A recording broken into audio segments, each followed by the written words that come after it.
It's time for Sean Morley's normal game. It's time for Sean Morley's normal game. It's time for Sean Morley's normal game. It's time for Sean Morley's normal. It's time for Sean Morley's normal game. It's time for Sean Morley's normal game. It's time for Sean Morley's normal game. It's time for Sean Morley's normal.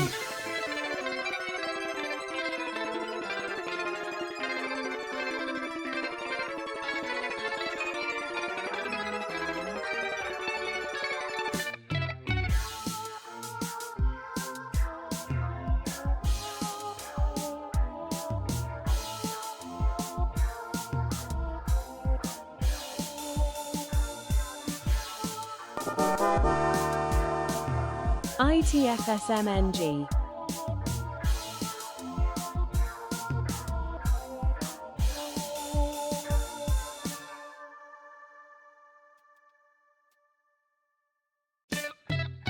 It's time for Sean Morley's normal game. It's time for Sean Morley's normal game. It's time for Sean Morley's normal game. It's time for Sean Morley's normal. It's time for Sean Morley's normal game. It's time for Sean Morley's normal game. It's time for Sean Morley's normal game. It's time for Sean Morley's normal.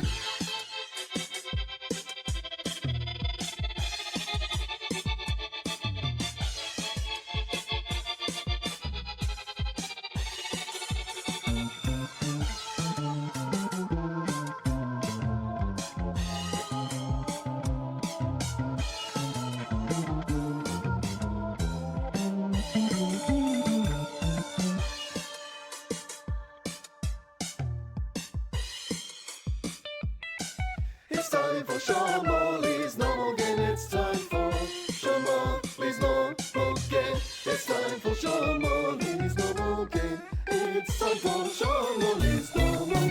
It's time for Sean Morley's normal game. It's time for Sean Morley's normal game. It's time for Sean Morley's normal game. It's time for Sean Morley's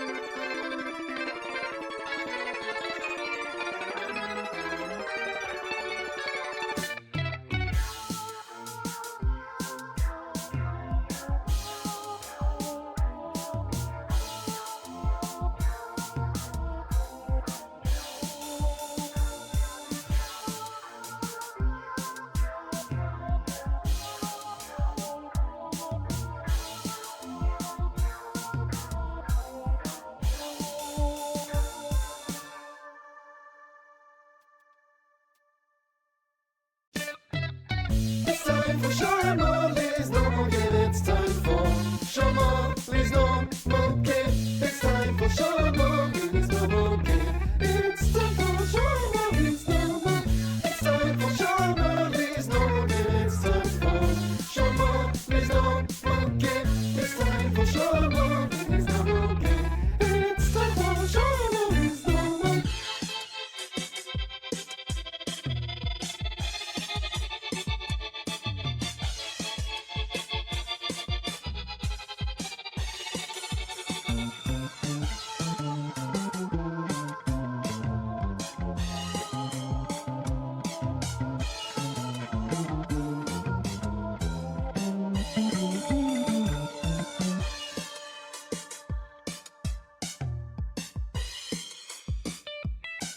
It's time for Sean Morley's normal game. It's time for Sean Morley's normal game.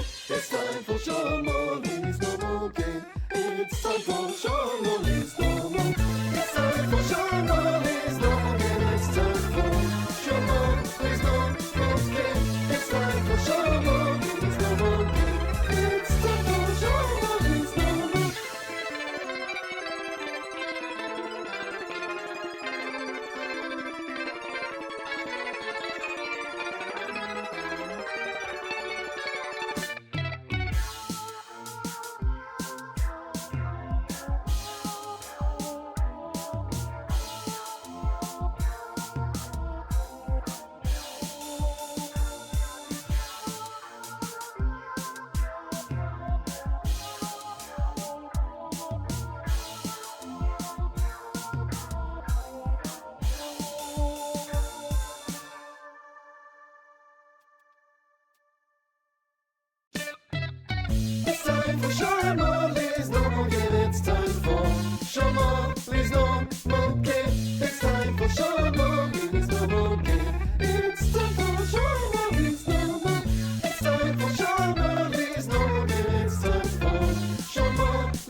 It's time for Sean Morley's normal game. It's time for Sean Morley's normal game. It's time for Sean Morley's normal game. It's time for Sean Morley's normal.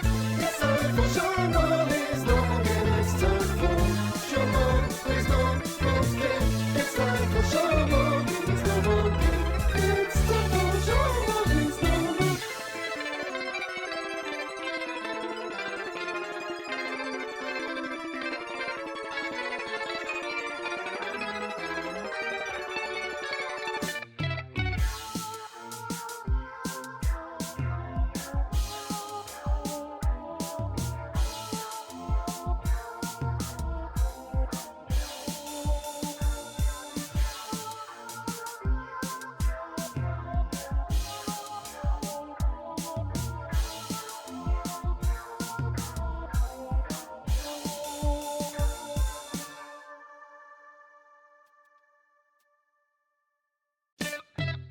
It's time for Sean Morley's normal game. It's time for Sean Morley's normal game.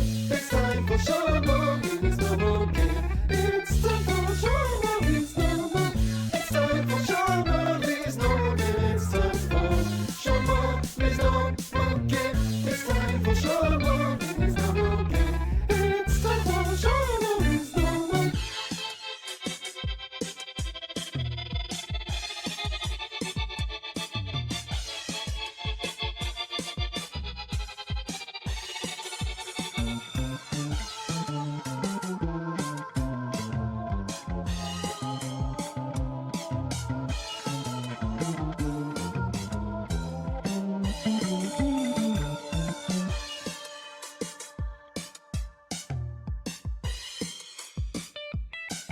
It's time for Sean Morley's normal game. It's time for Sean Morley's normal game. It's time for Sean Morley's normal game. It's time for Sean Morley's normal. It's time for Sean Morley's normal game. It's time for Sean Morley's normal game. It's time for Sean Morley's normal game. It's time for Sean Morley's normal. It's time for Sean Morley's normal game. It's time for Sean Morley's normal game. It's time for Sean Morley's normal game. It's time for Sean Morley's normal. It's time for Sean Morley's normal game. It's time for Sean Morley's normal game. It's time for Sean Morley's normal game.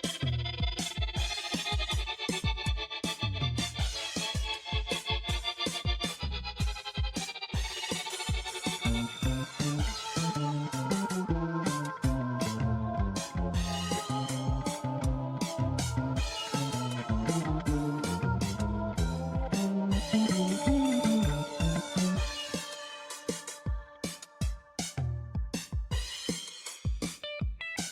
It's time for Sean Morley's normal game. It's time for Sean Morley's normal game. It's time for Sean Morley's normal game. It's time for Sean Morley's normal. It's time for Sean Morley's normal game. It's time for Sean Morley's normal game.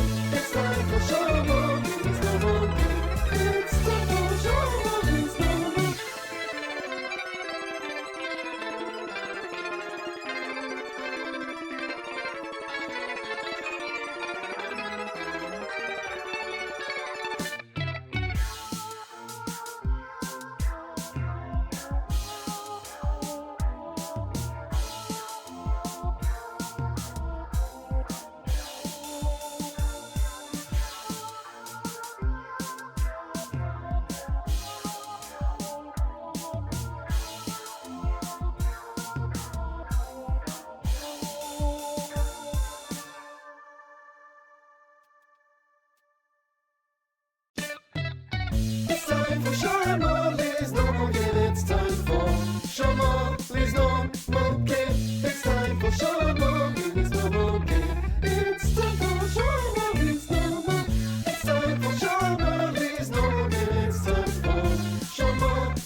It's time for Sean Morley's normal game. It's time for Sean Morley's normal game. It's time for Sean Morley's normal game. It's time for Sean Morley's normal.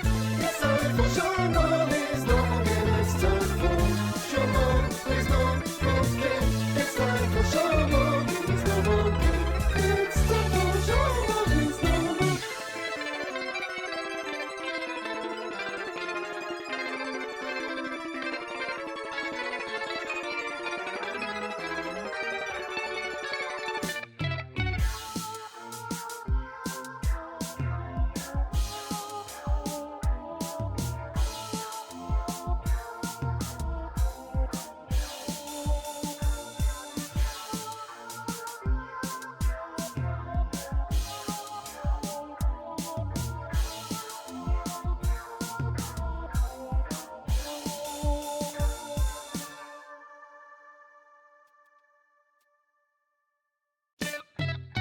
It's time for Sean Morley's normal game. It's time for Sean Morley's normal game. It's time for Sean Morley's normal game. It's time for Sean Morley's normal. It's time for Sean Morley's normal game. It's time for Sean Morley's normal game. It's time for Sean Morley's normal game. It's time for Sean Morley's normal.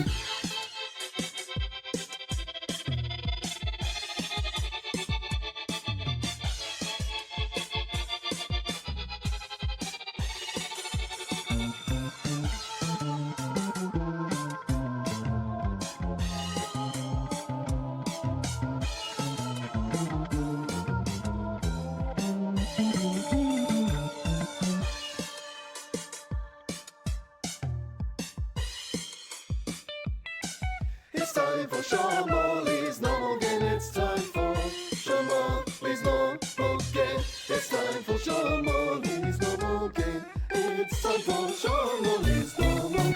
It's time for Sean Morley's normal game.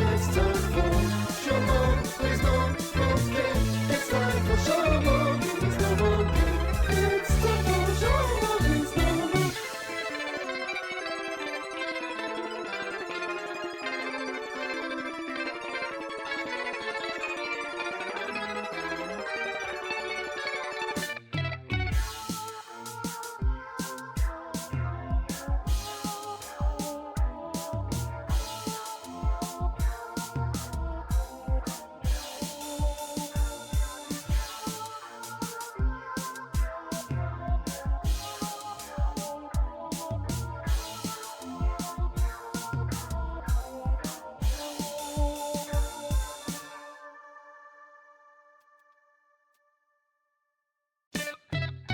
It's time for Sean Morley's normal game. It's time for Sean Morley's normal game. It's time for Sean Morley's normal game. It's time for Sean Morley's normal. It's time for Sean Morley's normal game. It's time for Sean Morley's normal game. It's time for Sean Morley's normal game. It's time for Sean Morley's normal.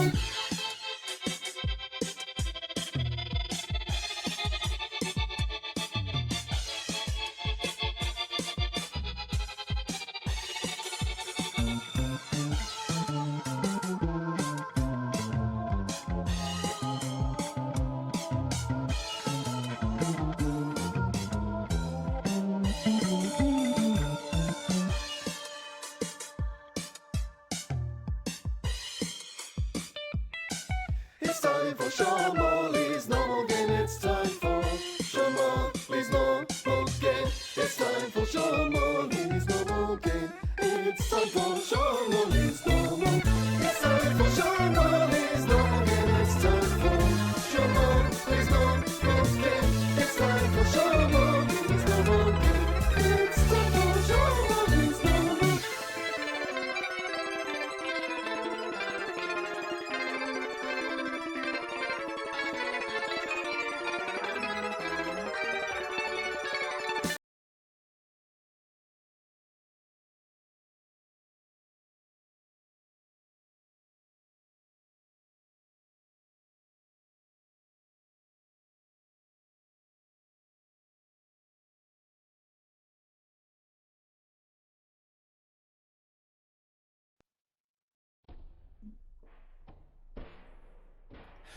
Good evening, ladies, gentlemen, and those of you so blessed to have binned that broken binary.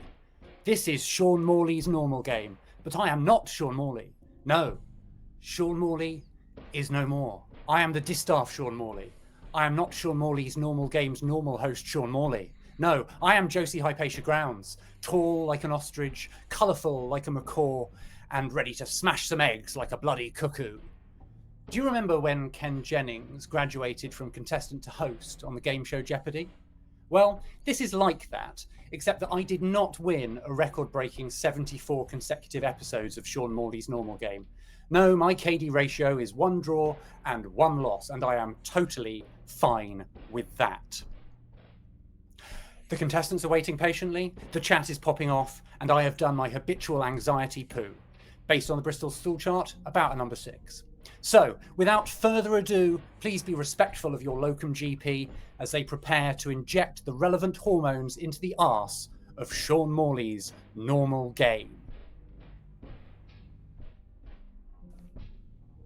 Oh, I'm shrinking. I'm there. Yeah, I'm down in the corner. Hello, everybody. Welcome to Sean Morley's normal game. I'm just going to have a little check at the chat over here. Hello, Bristol mentioned. Clap, clap, clap. That's lovely. Okay, so yeah, people are here. I'm ready to host. I'm sure everyone is totally aware of why I am hosting. It's because at some point in the past, I did a Bing search for a question about Bionicle, and therefore I allowed Sean Morley to win his own game, and he has now progressed to the second round as a contestant. So before we get on with meeting the contestants, it's probably worth going through what the rules of Sean Morley's normal game are. So let's have slide 1 of the tutorial screen, please. First of all, there's a bit of my green screen. It's gone now. Sean Morley's normal game is a quiz show. There's 2 contestants and a third gestalt entity known as the chat. All of those contestants will be answering questions that I will ask of them. When they have some points, or even if they don't have any points, they are allowed to exchange some of their point total to alter the very rules of the game themselves. To start with, the end state of Sean Morley's normal game is that the person with the highest number of points will be declared the winner. Page 2 says that Sean Morley's normal game has 2 distinct alternating phases. First of all, we go through some questions. I'll have to I'll get myself small. Just get myself small. So the contestants will be just really small. Just get nice and narrow. Just like really, yeah, that's it. Like a little wafer. Yeah, a little pink wafer biscuit, please. The contestants will be asked questions and awarded points for correct answers. The question phase goes in order of who has scored the most downwards. Then we have the rules phase, the USP of Sean Morley's normal game. When we've finished a round of questions, the contestants will be asked if they would like to devise a rule. They will exchange a number of points to generate that rule, and they will do that in reverse score order, starting with the loser up to the winner. So, next page, please.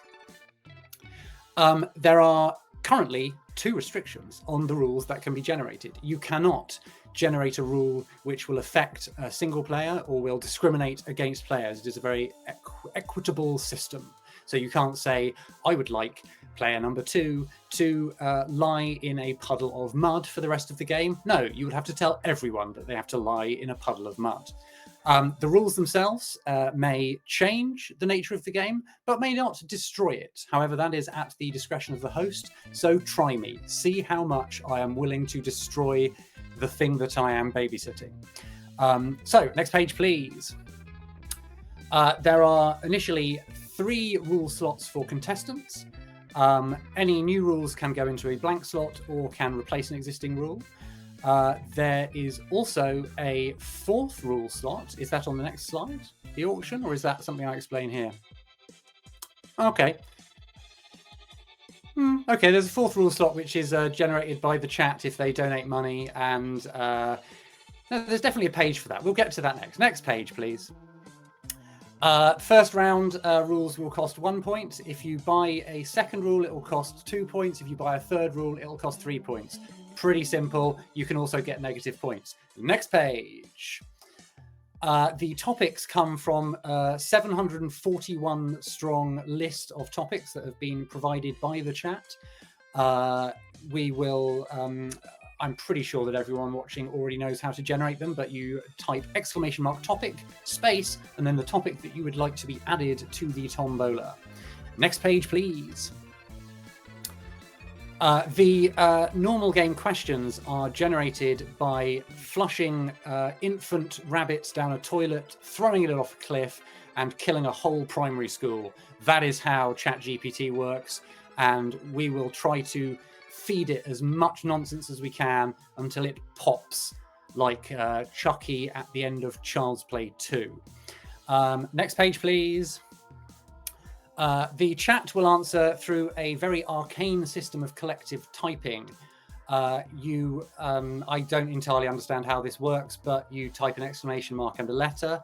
After a certain amount of time, the amount of times that a letter has been contributed will generate the winning letter. Then you move on to the second letter, and so on and so on and so on. And then when you finish, you do exclamation mark lock to confirm the answer. I'm sure you'll figure it out. There are people in the chat who are very experienced at this. Next page. Here's the one I was struggling over previously. As well as the 3 rule slots that are filled by the contestants, there is a 4th rule slot which can be paid for, essentially, by members of the chat. You can go to, I believe it is bit.ly/SeanMorley, something like that. I don't know. It'll be in the chat, I think. Yep, SeanMorley.com/tip. There we go. If someone donates £1 to provide a chat auction rule, then the next person must donate £2 to provide the next rule, and then the next person must donate £3, and so on. There we go. That's that thing explained, I think. So page the next. The winner is the contestant with the most points, unless points have turned into sparrow hawks and contestants have turned into trowels. We just don't know what's going to happen in this crazy Dada experiment.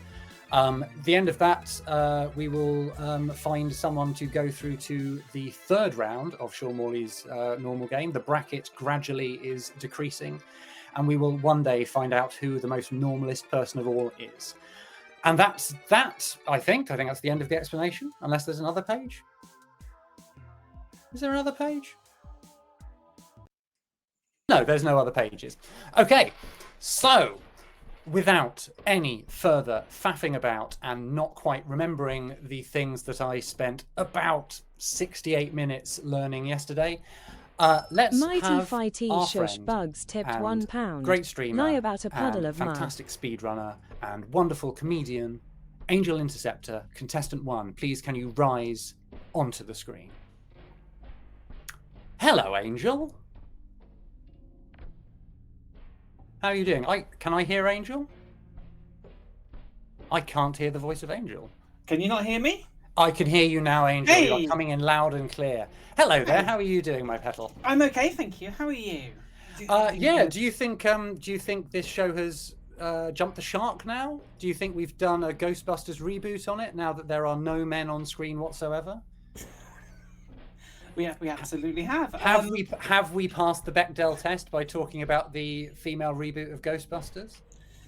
It's possibly the first time anyone's spoken about that on anyone's stream today, which is a shame because it's a great film. Yeah, I think it will come back and it will be Normal. made out of Lego and it will be perfect. Oh, would you imagine? Oh yeah.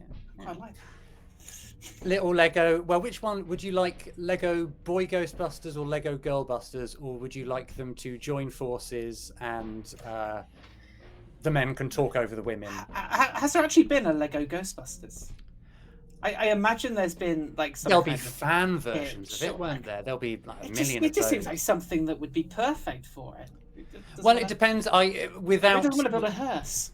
Unfortunately, a lot of these things are reliant on who owns the rights for something. So, you've got to the Rosetta Stone, I suppose, is Space Jam: A New Legacy. If you freeze frame through that, you can find every single fictional character and type of IP in existence, and then you can figure out which one goes where. I'm really disappointed with the way that went there. I was hoping there'd be a Space Jam Lego set. Space Jam, a new Lego set. Yeah, That would be that's wonderful. the third. That's the third film. Perfect. It's the Tommy Westfall's mind of building block tools. Right. It would appear that someone is hurrying us along with a random small talk. So, my small talk question for you, Angel Interceptor, is: what is a bird? A bird is a small creature, possibly flightless, sometimes capable of murder.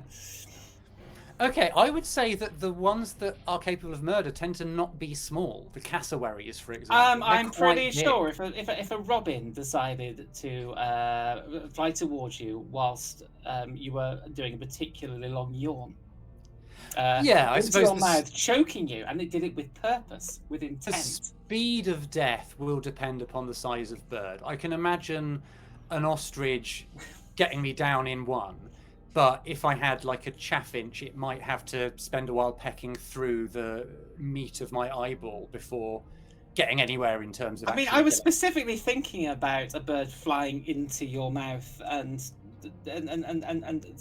down someone's throat, as opposed to any kind of violent ostrich-based death. And is that why you are introducing a brand of special gum shields which dazzle the birds with like shiny, like a grill, if you will? We weren't supposed to talk about that. Oh, I'm sorry. Okay, it's still in the development phase. It's still in the testing phase. I'm sorry, but how many birds have you tested it on? 17 so far, and 14 humans. Oh, okay. Yep. It's very sad. That's what your green screen behind you is covering up. It's the tally marks of how many birds and humans you have gotten through. We'll just say yes. So, being as how you have progressed to the second round of Sean Morley's normal game through a victory in the first round, do you feel you've learned anything? Have you got any tactics going into this second round bout? I have no tactics. I was reminded that I was doing this on Monday, I think. And I have no memory of my previous victory. So, okay, so going into a fugue state seems to have been successful for you previously. It really has. Yeah. I wish I was exaggerating. Okay, so now would be memory. Perfect. I genuinely have no idea what I'm doing.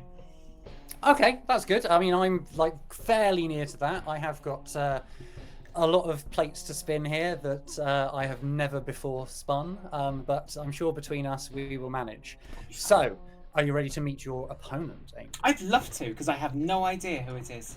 I wonder who it could be. So, presenting another great streamer, another great comedian, another great entrepreneur and business mogul, coming up now from the basement. It is contestant 2, Mr. Sean Morley. There he is. There's our boy. Look at him. He's in a real room without a green screen behind him. Hello, Sean. How are you doing today? I'm very well, thank you. How are you? I'm perfect, actually. I'm doing very well indeed. I've got a couple of crumpets in my belly, and I'm ready to quiz you both. I'm delighted to be here. Thank you for having me. Do you think you have an advantage here, having witnessed more normal game events than I would wager anyone else here? You'd imagine so. I'm not really sure. You'd think that it would help me out, but honestly, I think that there's enough. It's like a game of Peggle. Can you get good at Peggle? Can you get good at Peggle? Sean, I think you can get good at Peggle. Sean, you are welcome to keep pegging me as much as you like, Sean. It is fine. Oh, okay. Would you like to engage in some user-generated small talk with me? Oh, there's people doing my job for me here. I know what to do, but there's Oracle of Truth has done it for me. So, which is the best road, Sean? Sean, it's the question on everyone's lips. Oh, do you know what? I this year I got to go on the Afsluitdijk. That's an incredible road. That's the road that like. It takes a lot of the sea in North Holland, and it's just a floating motorway. It's pretty good. When you say floating, is it on kind of floating tanks, or is it? Do you mean that it's a motorway that is so close to the water that it appears to float? Well, it's not really floating. It's built up on like embankments that they made, but it's not a bridge. It's on the ground, so not completely not floating, but it just cuts through in a big line across a bit of peninsula. And is it perfectly straight? So can you? No, it's curved. Oh, it's curved. Okay. It curves around. I did once go to the west coast of Norway, and above the oil-rich town of Stavanger, there is a series of little islands which originally would have been only accessible by boats, and they had a few little farmsteads on them. But as they've grown and they're used for there's kind of holiday home type things on there, they've connected all of these islands, and sometimes, depending on which, like the distance between the islands, sometimes they will have a massive bridge between islands over the fjord, and sometimes they have dug under the fjord and it's a tunnel. So it's incredibly disorientating when you're trying to travel from the mainland to your B&B, that you've got to get a bus that goes under the sea, then over a big bridge, and then you change on one island which is populated by a single sheep, and then you end up on the island and you have to walk past the pick your own potatoes stall, and then you have probably the best weekend of your life. This sounds great. Yeah, that's not my favourite road though. My favourite road is the road that I live next to, which is the A420, which is the most weed smoking road in Bristol. Yeah, in what sense? It's the A420. It's called A420, and it's in Bristol. Oh yes, of course, yes. It's a Sorry, meme, because it was isn't in Bristol. I just believed it could well be the UK weed epicenter. It does okay for itself. Yeah, I'm sure. So, Sean and Angel, we have spoken small. There is only one more contestant to introduce, and that is contestant number 3, the chat. So, I'm going to pull a little small talk for the chat to talk about. So let's see what chat and I are going to have a little chat about. They've made a rod for their own back. Chat's over here in this direction. Wow me with your insight into dry denim. Tell me everything you know about dry denim. Don't just laugh about it. Oh, it's quite nice, is it? Okay. Oh, is it better than wet? Oh yeah, you love it when denim is dry. Oh, wet denim is bad, is it? Oh, okay. What's selvage? I've never heard of selvage. Someone give me more information about selvage.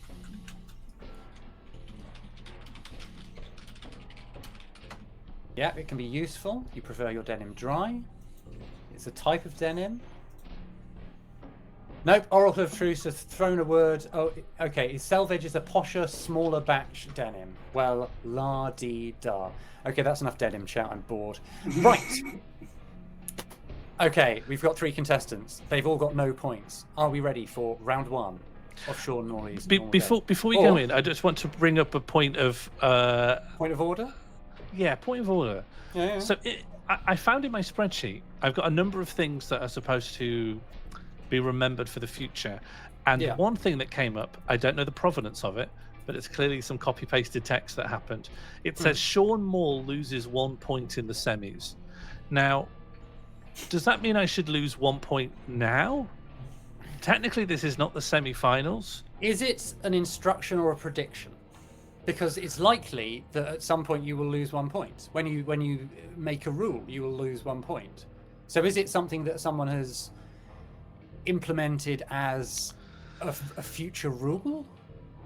I have the belief that for whatever reason, I can't remember why, maybe D-Dan knows, because D-Dan said well remembered. D-Dan's the archivist, yeah. Is that the sense I have in my head, and it could, again, give D-Dan priority over me, is that when I start a round in the semis, I just start with fewer points. Well, you've brought it up, Sean, and therefore I think we have to start with Sean Morley on -1 point. I think that is the only way to interpret that. It's fairly cut and dry. Okay. There we go. -1 points for Sean. This is the only time I'm going to be winning. I can take this. Don't worry. I think people will figure out ways to No. destroy their leader and founder, Mr. Sean Morley. Okay, guys. Let's go into round 1. Is that doing it? It should have done. Should've done, shouldn't I it? guess There I'll it do goes. it. Right, so the first round, all play. This is a round that we do pretty much every week. We're going to do a couple of questions to every contributor, every contestant, and they are going to be numerical questions. So everyone will submit a numerical answer, and at the end of that, the person closest to the correct numerical answer wins. So first and foremost, we will need to get a topic. So if I type, I think, new topic. Here we go. This first question is going to be on the subject of how and night call. So I will type into ChatGPT on the topic of night call. The question should have a numerical answer. Before we set up the question for people, should we go over the rules that are left over from last week? Do not worry, Sean. I have thought about this. I'm just going to generate the questions. Last week there were two winners, joint winners, Molly and Chat. They provided complementary rules. One is that answers should be implied and not stated, and the other is that questions should be implied and not asked. So I'm going to generate questions. I'm going to have the question in front of me. I'm not going to read that question out. I'm going to attempt to imply what that question might be. You are then going to have to provide your answers. They are numerical answers, but I do not want to see a single number. I want the implication of a number. The answering, I think, should be a little bit easier because, for example, if you were to write horsemen, I would think, they're implying the number 4. Or if you wrote samurai, they're implying the number 7. Do you see what I'm saying? What? Well, if you want to imply a number, there are 4 horsemen of the apocalypse. So if you answer horsemen... and 7 samurai. 7 samurai. Or wise men, the answer is 3. Yeah? Obviously, this is going to fall down if the number is something like 28,463. There's not many pop culture references that have that number in it. However, that is all going to be somewhat moot because I am going to ask a question which is going to be slightly garbled. I have just had a little update on my ticker here which says that Mighty Fighty's Shushbugs has donated a single Earth pound with the message, lie about a puddle of mud. So I'm going to have to add a rule, which is like this. And luckily, it's quite a short rule, so I'm not going to edit it in any way. Lie about a puddle of mud. So I'm going to interpret that as not lie in a puddle of mud. I don't think we have to actually mudify ourselves. But I am going to say that if you can... convincingly tell me something about mud or any mud-related topic, and I believe that. Essentially, I'm going to do a would I lie to you thing. If you tell me a truth or a lie about mud, if I guess incorrectly, you get a point. Does that sound like a sensible way to deal with that rule? Okay, so it's going to be like a one-off mini game that we play now. Yeah. I just want to the plates I'm spinning. I want to spin one plate, put it to the side, and then go back to the previous plates. So my thought is, it's instructing us to lie about a puddle of mud. We don't have to repeatedly lie about mud. So, chat, I am going to give the infinite referendum to. So I'm going to tell them, suggest a truth or lie about mud. So if chat works away at thinking of lies about mud and then votes on their lie and or truth about mud, the one that wins, I will then determine whether I think it is truth or a lie. And then if I am fooled, the chat will get a point. So the person with the most points goes first. So Angel, can you tell me a truth or lie about mud or related subjects? I've just remembered something. Mud, and this is genuinely true. Okay, yes, yeah, no, it's true. Yeah, Very true. Is 30% ant corpse. So mud is made of 3/10 the dead bodies 3/10 of the ants. constitution of let's say a single Hmm. slab of mud A single slab is of mud. made up of ants. Are you because saying this to be true worldwide? Is this all mud all around the world, or is this a geographically specific thing? I believe it may be Western Europe, and it may Okay, just be okay. the common ant as well. None of the red ants, none of the fire common ants or ant, anything. okay. The common ant that might invade your house in the summer. Okay, I'm going to suggest that that is a lie. So, Angel, can you reveal to me whether you were lying to me about mud or telling me the truth about mud? I'm actually just going to search that, Yeah, just in case We'll there find is out any together. kind of truth. I will accept. If you've got the chat open, if you can just copy and paste from something into there, I'll take anything that looks a bit like it was official. Or I suppose you could, if you've got a link to the page that proves it, you can pop it in there. I do have something here, which unfortunately is a Quora question on how you Okay, get rid of ants in the dubious, garden. dubious. It's how you get rid of ants in the garden soil. It's from Lisa on August the 14th, saying, I recently discovered a nest of hundreds of tiny ants in the dirt located next to the concrete pavers and river rock. Now, that dirt next to the concrete pavers, I'm assuming, is quite small. And all of those ants Yeah. that she's obviously killed, Okay. she's taken them out, possibly with a kettle of hot water. They've all been eliminated. So around 30%, I'm going to take a guess at around 100 hundreds of ants in a small space. It's probably about 30% of the mud in between this little paving slab. So you But were it is telling the truth. Quora. You Yeah, were- I was telling the truth, but Okay. via Quora. So in that case, I believe Angel gets a point because Angel fooled me about mud. Thank you. Okay, Mr. Sean Morley, what is your truth or lie about mud? Did you know that the members of the band, A Puddle of Mud, Okay. met Christian at rock Warwick band, are they not? University? They met at Warwick University. Okay. Yeah. Is Puddle of Mud a no? Payable Upon Death is a Christian band. Puddle of Yeah, Mud, Warwick POD. University. This isn't an area of my musical expertise. I'm going to say that that is true. Sean, can you confirm whether Puddle of Mud formed at Warwick University? I mean, I'd be very surprised if it's true. I think they're I an don't know. American band. I don't know. I know the name. I don't know the band. Okay, it's a lie. So Sean gets a point. Fine. Brilliant. Great.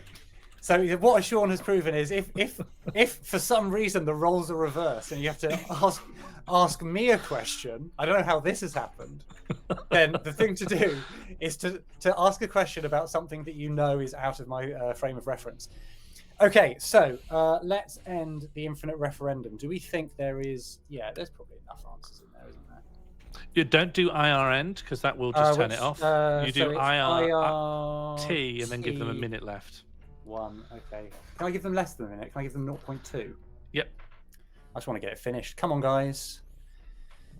Any last minute votes? And here, I'm just going to have a quick look at it. Mud got worm in it. That's a good one. It's a good one.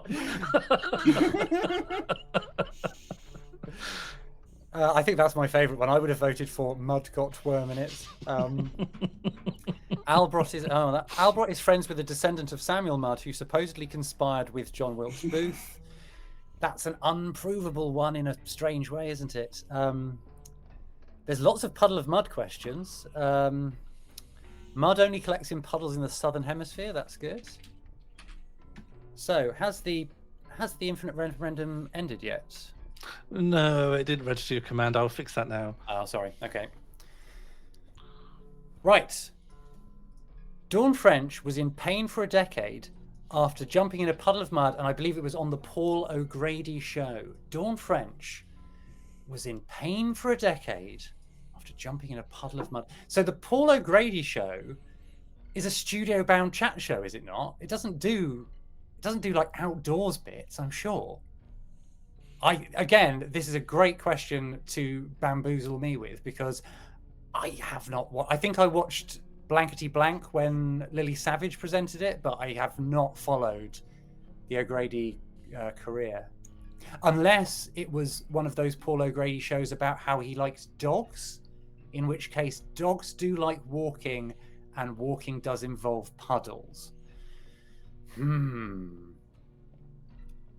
I think that is a lie. So can whoever it was in chat who submitted that brain tickler, can they...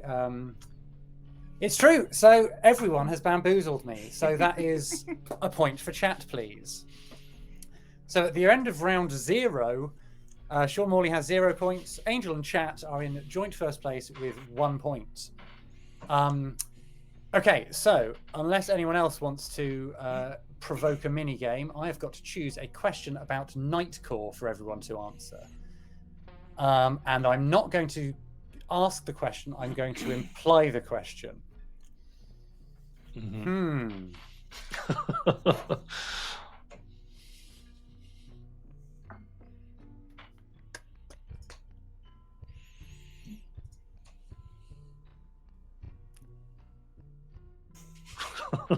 This is somewhat baffling. Oh, one of these. I'm not going to do this question. Oh no, I am going to do this question. This question. I don't know if I'm going to reveal the question at the end, but I love this question, and I think it's only possible to do this question through implication, because if I said this out loud, the answer would be too obvious. It's nice to have a friend, isn't it? Yeah. So, what's your answer?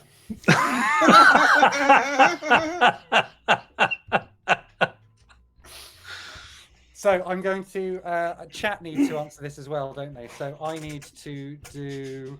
What's the best, Sean? What do you think the best way is to get chat to provide a number? Is it through?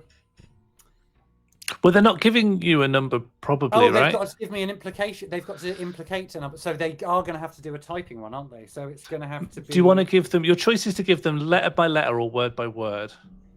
Depending on how long you expect they might need to make their answer. I think you can imply a number with a single word, as I demonstrated with horseman and samurai. Yeah? Sure. So I'm going to give them a question which is... there we go. I think that's it. Right. So there we go. There is the question. It's nice to have a friend, isn't it? And chat have to imply what the answer to that question is. Well, they have to imply what the answer to the question that I am implying is, and the person who implies sufficiently well that I think they've got closest to the answer will get a point. And this is an all play, right? So me and Angel. It's an all play, everyone. As well. So Angel and Sean, you can, if you've got, it doesn't really matter which order you go in. If you can think of an implication of an answer, numerical answer to the implied question. I've got one. I've got an answer to give. Okay, Sean, what is your implication of an answer? Commandments. Okay, commandments. Can that be slotted into Sean's answer position as commandments? Now, Angel, how are you going to imply the answer to this implied question to me? I'm going to imply it with a goat chewing on a rusty old tin of Heinz beans. Goat chewing on bean tin. Okay. Heinz beans tin. Oh, okay. Okay. So yeah, goat with Heinz bean tin. Right. So Sean's implication is fairly easy to determine. I think that Sean is implying the number 10. Angel emphasized Heinz, which suggests that 57 is involved in some way. But the goat has thrown me a little bit. What? If the goat chews on the tin, does that mean that the numbers 5 and 7 get mixed up? And so the answer is 75? How's chat doing? Chat has typed box space. Box could potentially imply 6 sides for a box. I don't know. But they seem to still be going. So if you're happy with box, you can always put lock into the submission.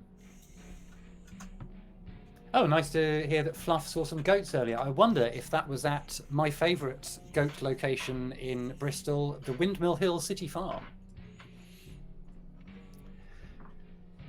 So Box S, where could they be going with this? Box Oh, they are kind of SI. unified here, aren't they? Yeah. They As have got someone, an idea. I've not been fully following the chat because as soon as they start doing this thing, everything that they said before rattles off the screen. So maybe they box side. Okay. So they've gone for 6 box sides. Okay, so I think they're probably going to lock it now. Oh no, someone wants to make box side S. I think that may be locked. It's locked in, box sides. Okay, so I feel like the answers I've been given are 75 by Angel, 10 by Sean, and 6 by chat. The nearest answer to the question is chat with box sides. They can have a lovely little chat point. So I feel like the proper punchline here is to tell you what the real question was. The question was, the term nightcore was originally used by a duo from which country to describe their own remixes? But that's not the actual question. That is a question, but then they ask, how many people are in the duo? So,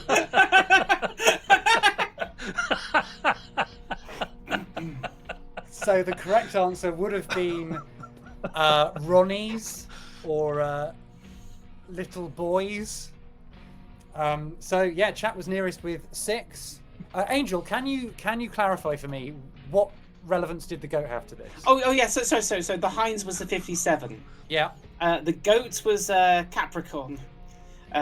Which is My the God, 10, this is levels of levels. which is the implication 10th here. star sign. And then the atomic number of tin is 50. So I wanted 117. This is like an advanced countdown numbers game here. Oh This is my incredible. God. Right. Okay. So that was a question. So I need to end this question, don't I? So get rid of the question. Has it gone? Did I do the right thing? How do I clear? Oh, I know how I do it. Hold on. Don't worry. Don't tell me. Don't tell me. Oh, it's gone. It's gone. Okay, so we are going to roll another topic for the second question in this round, which is, I believe, new topic. Here it comes. So this is going to be another question for everyone to answer. Well, let's see how ChatGPT deals with this one. Can you please draw up 10 medium difficulty questions on the topic of counting a number of semicolons and provide their answers? The answers should be numerical. Sure, here they are. Okay.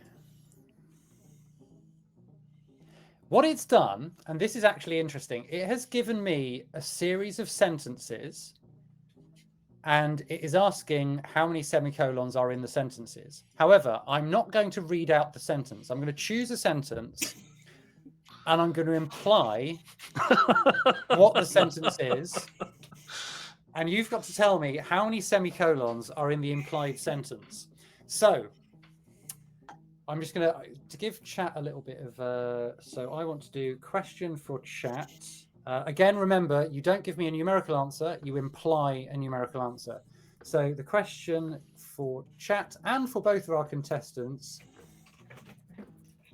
is 9 fruits. That's 9 fruits. Please imply how many semicolons might be in the sentence implied by 9 fruits.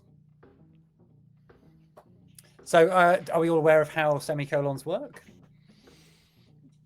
When you might use a semicolon? Two clauses that relate to each other, so you could put a full stop but Okay. to Yeah, show yeah. that they're related in some way. That's good. Yeah, yeah. So it's something which isn't separated by comma or a full stop. It's kind of between those two states. That's a way of thinking about it that people are taught when they're little. There are other uses for the semicolon. Oh. So chat is working away at an implication of a numerical answer. As soon as you're ready, Angel or Sean, you can imply me a number, imply me a river. I have simply spider. Spider. Okay. We will need to enter that as Angel's answer. Spider. Oh, chat appear to also be going spider.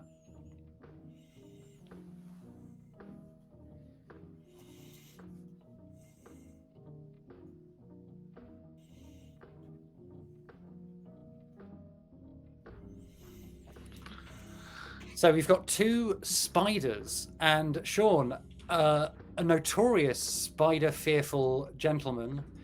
Are you going to treble down on the spider submission, or will you imply a different number? My answer is planets. Planets. Okay, okay.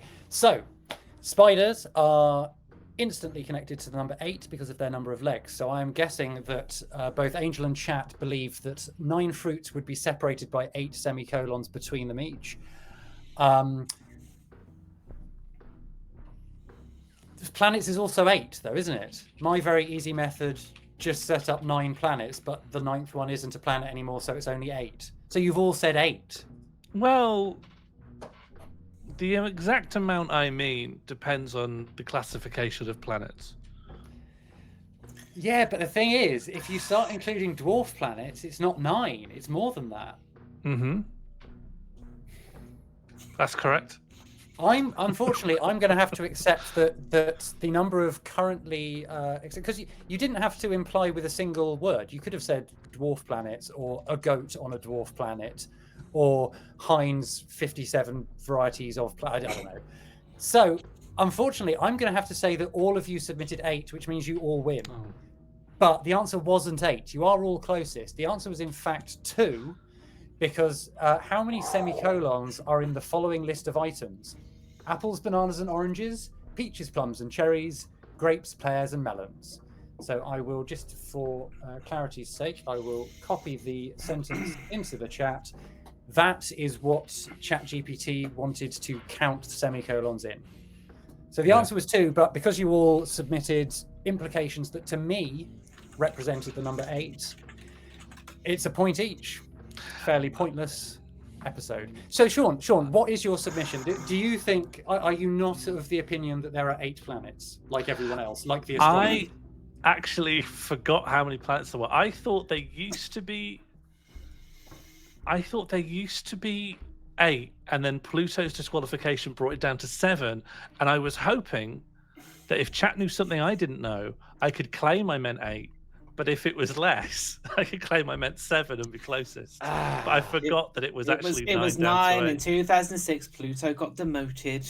So what Sean's memory is doing here is an iterative process. So every time Sean remembers the planets, he goes, oh yes, there are 8 planets. Oh no, there's not, there's 1 less. So next time he thinks about his planets, there'll be 7. The time after that, he'll believe there's 6. Yeah. So basically what it means is that if Sean thinks about planets 7 more times, Earth will cease to exist. So, or at least I'll have some very big questions. Never mention Earth again. Never mention planets again around Sean if you value this planet on which we live. Okay, so what time are we? Okay, we're doing quite well. I think that is probably enough for round 1. We've done a couple of questions. I will say that my spider was not for spider's legs. Oh, what did you think? What did you mean by that? So I was hoping that you get that was 13. Which is the number of episodes of the popular children's BBC cartoon Spider in 1991. But you got me a point, so it's fine. Okay. Yeah. Well, this is how implication works. Implication doesn't necessarily benefit the contestants. It doesn't. Okay, so that's the end of the questions for round 1. That means that I'm going to have to remove the Oh, clear it. Yeah, we're clearing the question off the screen. Perfect. Fantastico. So now it is time to think about whether we want to provide rules. So in the rules phase, we start with the person with the least number of points. So Mr. Sean Morley, would you like to add a rule to the system? And if so, which existing rule would you like to replace? Well, there is a spare rule slot, so I could just put one into 3, but this implication stuff is one of the implications needs to go for sanity's That's sake. fair. Yeah.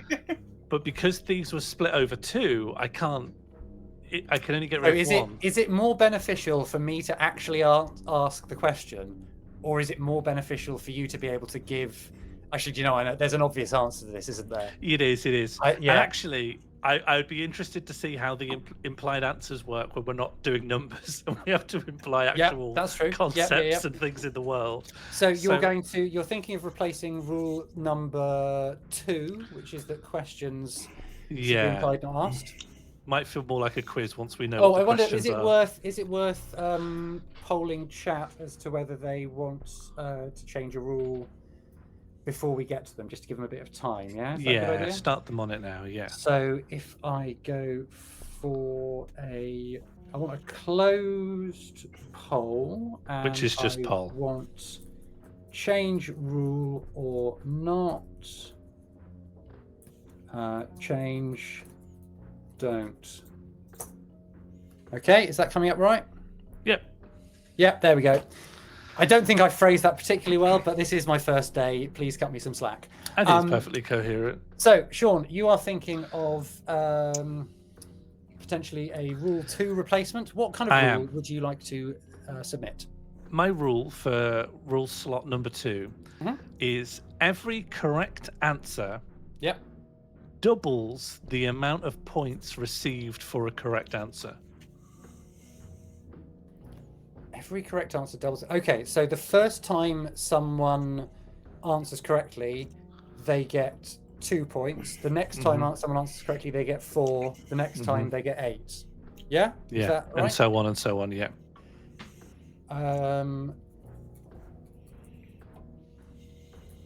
So correct answers double. I suppose it's exponentially, isn't it? Yep. Yeah, correct answers double exponentially. That is the new rule slot, and I will get a pen so I can keep track of what the current correct answer score is. Just in case we get absolutely pinned down on this rule, I think that rule needs to contain the word points somewhere. Because it sounds like the answer's double. Okay, Rule 2. Correct answers receive points that double each time. That'll do. Yeah, we know what that means. Right, so the next person to change a rule, if they want to, is Angel. So would you like to change a rule, or would you like to keep your points and not change a rule? I'd like to keep my points. I feel like I'm imposing if I change something. Okie dokie. So we leave Angel's points at 2, rule cost is 1. Sean's points need to go down to 0, and rule cost needs to go to 2. Chat have said that they would like to change a rule, so we can clear that, I think. Is that cleared? I don't know which commands I'm allowed to use. This one is cleared by IR end, which I know IR end it. There we go. Perfect.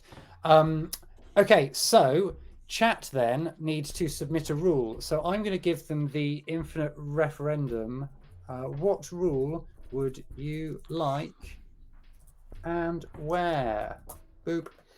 So if you could please in chat submit possible rules, but also just say my rule and then brackets 3 or brackets 2 or brackets 1. And when you have added some rules, you can then vote on them.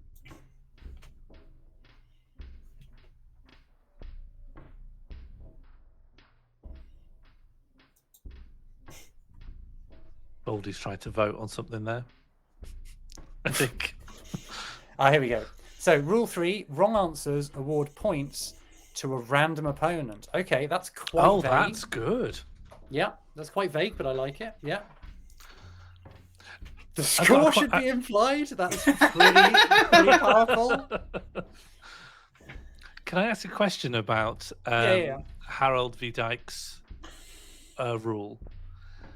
If wrong answers award points to a random opponent, is the amount of points that it awards the amount that has been doubled with regards to Rule 2? Yeah, I would imagine without any clarification, you could imply the word "the" in there. So wrong answers award the points to a random opponent. So the number of points that would have been won, instead of being won, are lost specifically to a random person. That's okay, isn't it? Mm-hmm. Yeah. And it seems quite popular. You're getting a lot of votes for that one. So what other rules have we got here? No silence allowed. That, I don't know. I mean, I could get a trumpet. Yeah, we could all just hum when we're thinking. Yeah. All questions and answers should imply beans. Someone wants to change the word implied to implode. Someone somehow would... No, you see, number 8 would be not acceptable. The winner of Sean Morley's normal game would be named Sean Morley. Unless you were to take that to mean that whoever wins has to get a deed poll drawn up and... That's how I would interpret it, yeah. Become a third Sean Morley for this universe. Yeah, which obviously this rule wouldn't bother me. It has no impact on my life. I don't like suggestion number 9 because I don't want to become a contestant. We've seen what that results in. Every time a number is mentioned, it should be released from a number from Fibonacci in order contiguous. Okay. Right. I think this is going to end in a minute. We've had some very good rules here. It's almost as if the people in chat should be contestants on this game in some way because they've come up with some great ideas, haven't they? Mm-hmm. Yeah, this is good. This is several streams worth of normal game right here. Yeah. This is why they have writers' rooms in America, isn't it? Yeah. So people can get angry with each other. Yeah. And so, junior members of the team can be abused. Right. Is it? Have I done the timer right? Is it going to end in a minute? Yes, it will. Oh, good. It's just a minute's always longer than you think. I'm very the annoying thing about these very long rules that have bled over the edge of the screen is I don't know if anyone has voted for the Fibonacci one, which could be winning. Could be problematic though because I don't know what constitutes a number. If you say A, okay, so the winner is wrong answers award points to a random opponent. I think that is a sparkling rule there. So I think it's well worded as well. Wrong answers award points to a random opponent. Wrong answers, right? Yeah, got it. Perfect. There we go. And we can go infinite and that disappears. This is quite hard, isn't it, Sean, doing this? Hosting this game there's a lot show. of plates, yeah. I love being over here. This is so relaxing. So is it it must be a breath of fresh air. Oh, it's wonderful, I mean, the same must also be kind of true for Angel, because Angel does quite complicated streaming herself. She does a lot of complicated speed. I do a lot of basic things and make it look more complicated than it is. £2. And that is All why you are questions should better than include Sean. trumpeting. Angel, hold your horses. We've got a new rule donation. Poldy3 has donated £2. Okay, I'm going to put this in now. All questions should include trumpeting. So, all questions should include trumpeting. Talk among yourselves.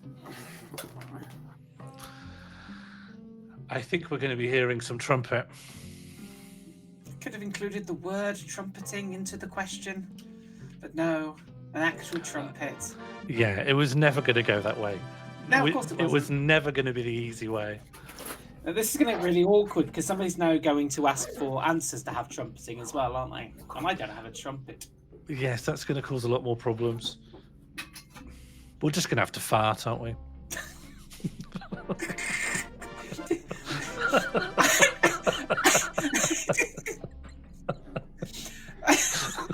Right, guys, are you okay?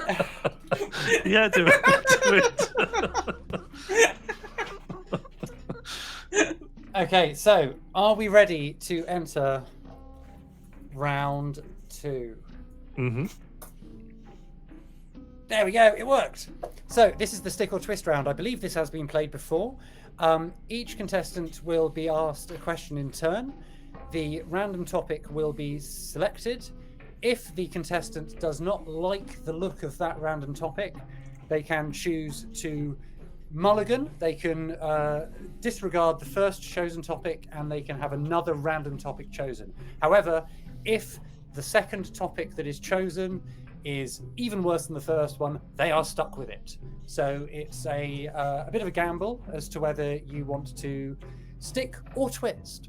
So the first person to ask a question of will be the chat, because they are in the lead at the moment. So we will need to get a topic for the chat. So let's see what that is. So chat, you are going to have to answer a question regarding mnemonics.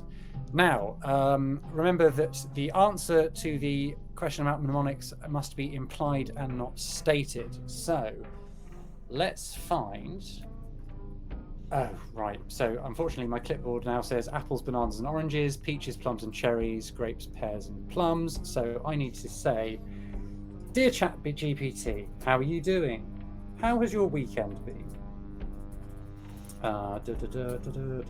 So first of all, I suppose, before we generate questions about mnemonics, does chat want to stay with mnemonics or does it want to change for something else? So I'm going to do a poll, mnemonics or not, and it's stick or twist. So I've put up a poll. Oh, for some reason it's not given the... Well, I think maybe I put an extra question mark in the question. But yeah, so basically, do you want to stick on mnemonics or do you want to twist for something else?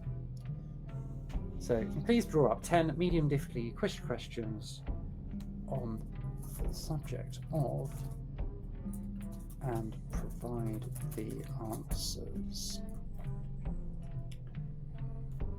Right. So if I can see a kind of consensus opinion, I think chat want to twist.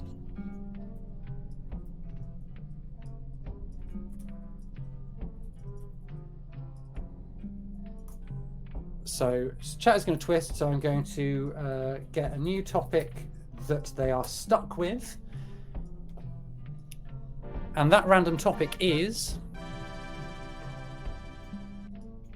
prawns. Okay, chat, I hope you know your prawns. I hope you know your shrimps. So let's ask some questions. I'm just gonna wet my whistle, ready for my question asking.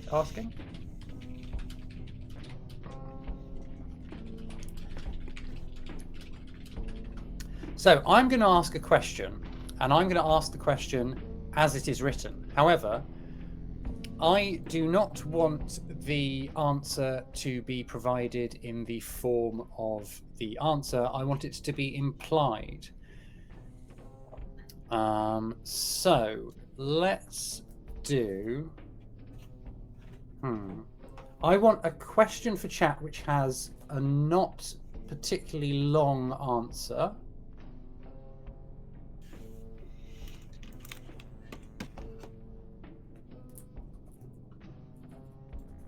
Okay.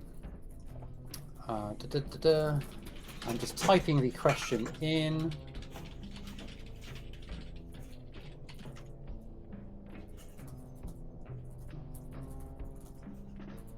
Is Sean, if I is there a kind of length limit to the question that appears on the screen? There's a length limit, but it will just type off the screen if it's too long. I think probably around 30 to 40 characters is safe. I'm gonna précis this question then.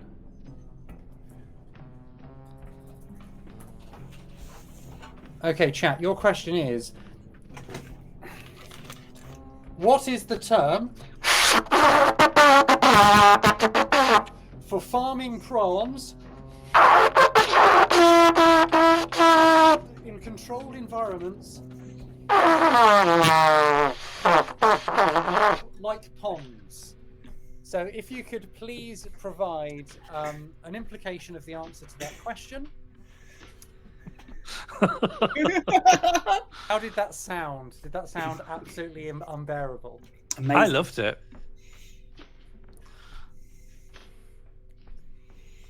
Because I don't know the video link up we're using. I don't know if it has like a sound filter, a music filter. Oh, not at all. That would have just great. come through, just Okay, 'cause blared if all the you- way through. That was just full parp, was it? Lovely parp.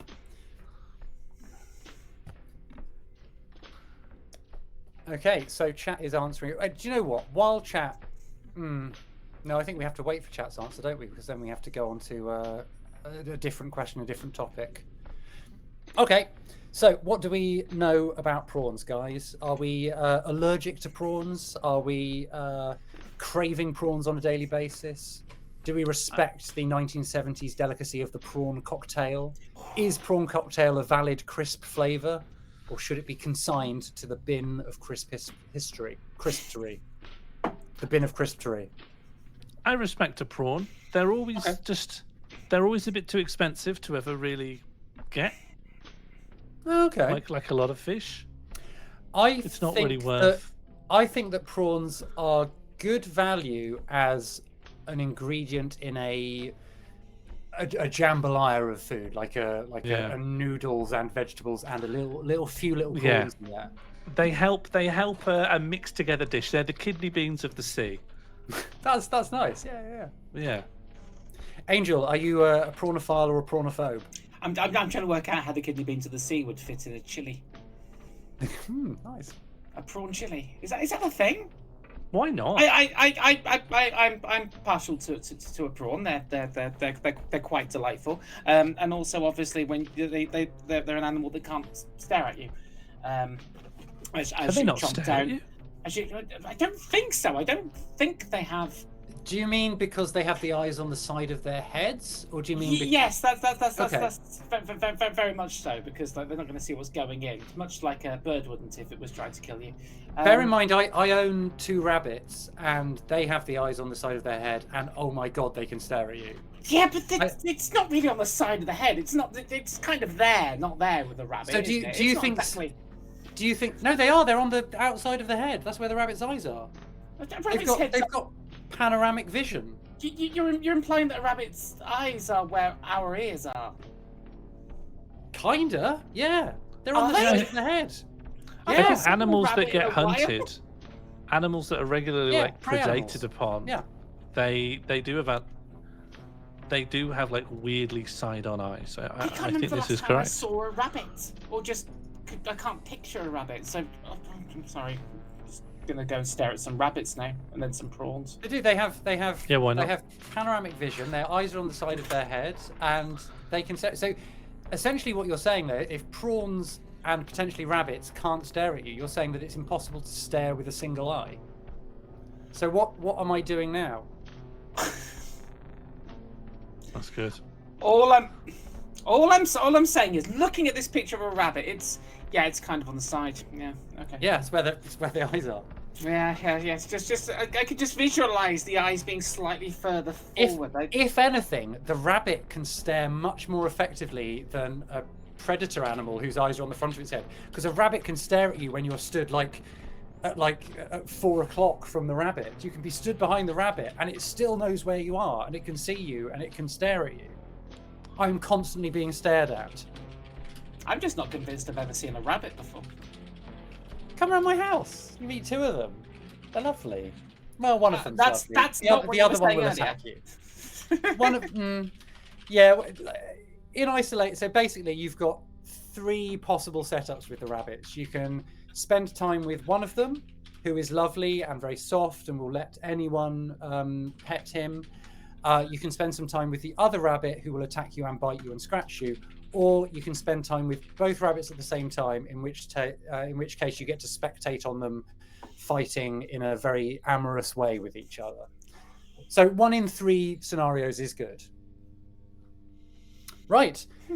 Chat, I think, even though they've not got to the end of it, I think they've implied Florence Nightingale. They did get to the end of it. It just got a bit chopped off. It's There's lost, something up with the code, yeah. Fair enough. So, what does Florence Nightingale imply? Florence Nightingale implies medicine, nursing, a nursery.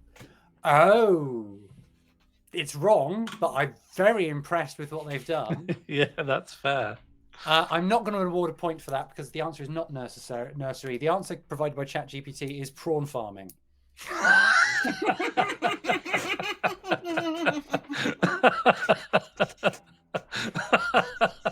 So, Chat would have got 2 points for that. Yeah. So I'm going to have to do. Is it XMS RNG 1 2? Is that right? A random number between 1 and 2. Yeah. There we go. Why are we checking a number between 1 and 2? Because I'm choosing a random contestant. It is Sean Morley. Sean Morley gets 2 points. Oh, of course. Brilliant. All right. So the next correct answer will award 4 points to someone, whether it is got right or not. Just before I put this in, I think something's happened with Sammy and he might have forgotten the scores. So they're currently 2-0-3. So if I add... Okay, hold on. 2, 0, 3, 1. Oh, no, it seems to have remembered. Also, Chat's rule cost should be on 2. Because they did suggest one. Yeah, cool. Great. Okay, so Chat should still have... Okay, yeah. Okay, so that's right, isn't it? Yeah, perfect. Okay, so the next question, the person who was in second place when the round started was Angel. So we now have to clear the screen and we have to draw a new topic for Angel to decide whether she wants to accept a question on. So here it goes, the tombola. So, would you like to stick with Rory Kinnear's flat arse with photographic evidence? Angel, would you like to answer a question about the notoriously two-dimensional buttocks of the son of Roy Kinnear, Rory? I'm just trying to picture his ass and whether there are eyes on the side. I did discover that there is a website which contains freeze frames of every time Rory Kinnear has had his arse out in every film he's ever been in. I've looked at a lot of Rory Kinnear's flat arse. It's flat and quite square. I'm going to twist. You're going to twist, okay. I'm going to twist. I don't know enough about his ass. That is good. I will choose another topic.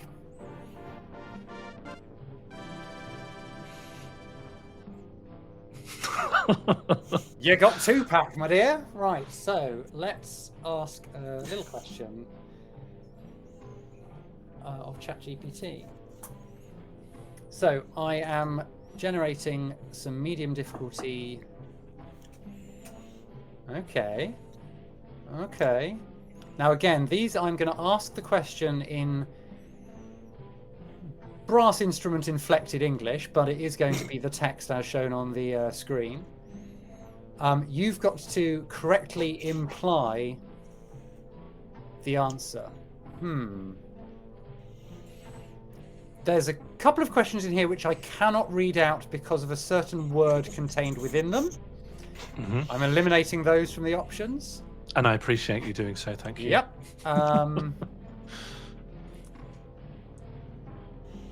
Okay. I think this one's doable.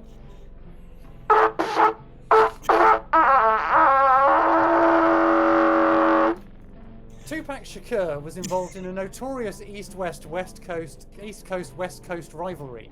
Which major rap label was associated with the East Coast?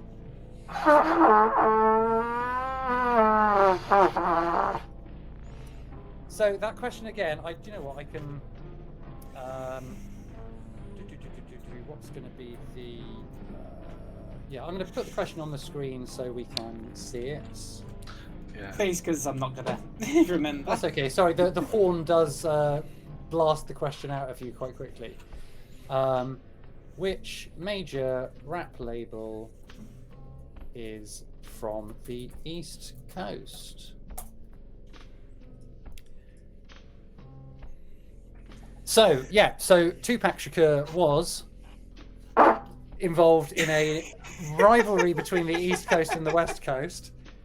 Which major rap label is from the East Coast?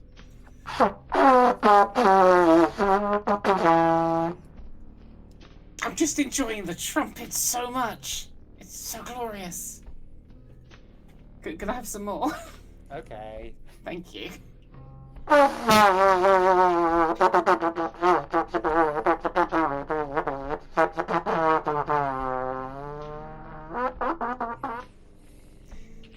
That's better. Okay, I've had time to think. Thank you. The only thing I can imply Yeah. to me which major rap label is from the East Coast. I don't even know if it's a rap label. It may be a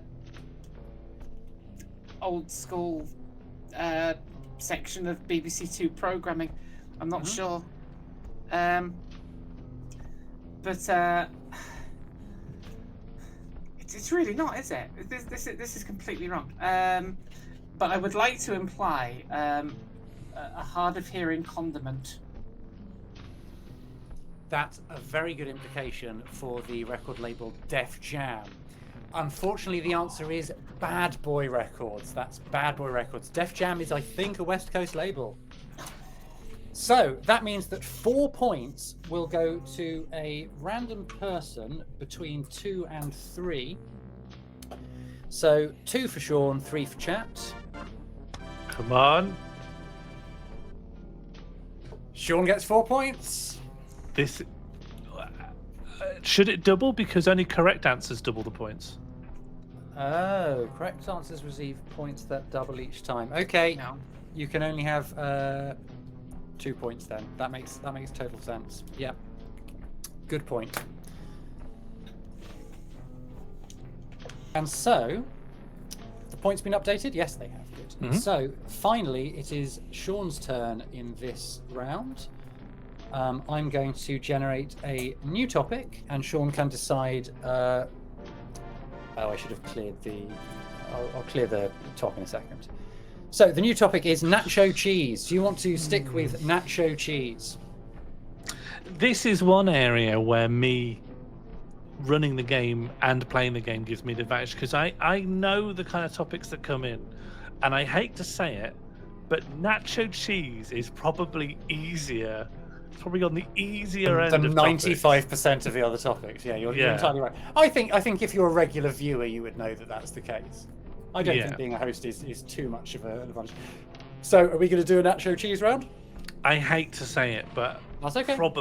I probably could make some educated guess about nacho cheese. Okay, so let's have. I'm just going to have to survey the questions provided to me. Okay, that's interesting. Yeah, do you know what? There's a question in here which I think is a relatively hard. No, I would say it's a question that you're not necessarily going to straight away get at, but also it is an answer that can be implied. So I'm going to go with. I'm going to make sure that the question is visible on the screen as well when I have asked it. Okay, hold on a second.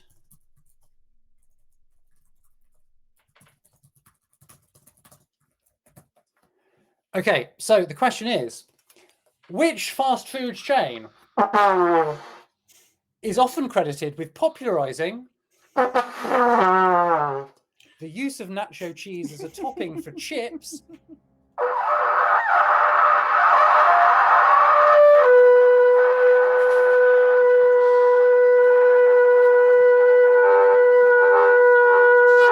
in the 1970s?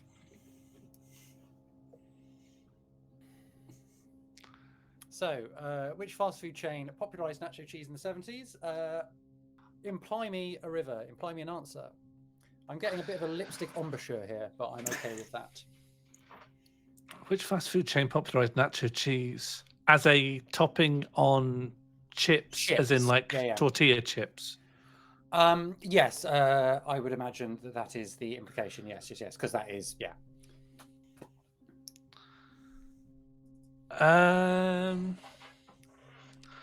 And yeah, given that it's chips, you're likely to think that maybe it's an American chain, but who knows? Oh, okay. Either way, you've got to imply that answer to me. You can't say the answer. I mean, my basic guess would be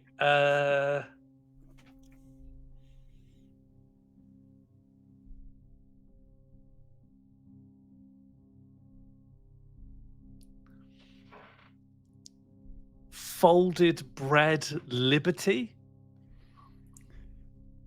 Taco Bell is the implication you're making. Is that right? Okay. Yeah. So, see, the actual answer, the way I would have implied it is somewhere between 6 and 12, because the answer is 7-Eleven. Oh, I haven't there really we got an go. idea of what 7-Eleven even is. Well, it's more of a kind of Convenience store. convenience store kind of thing, but it is allegedly a fast food chain, according to the GPT. So that is not a correct answer. So we're still awarding only 2 points to a random person. So I'm going to do a random number between 1 and 2. 1 is Angel, 2 is Chat. So here we go.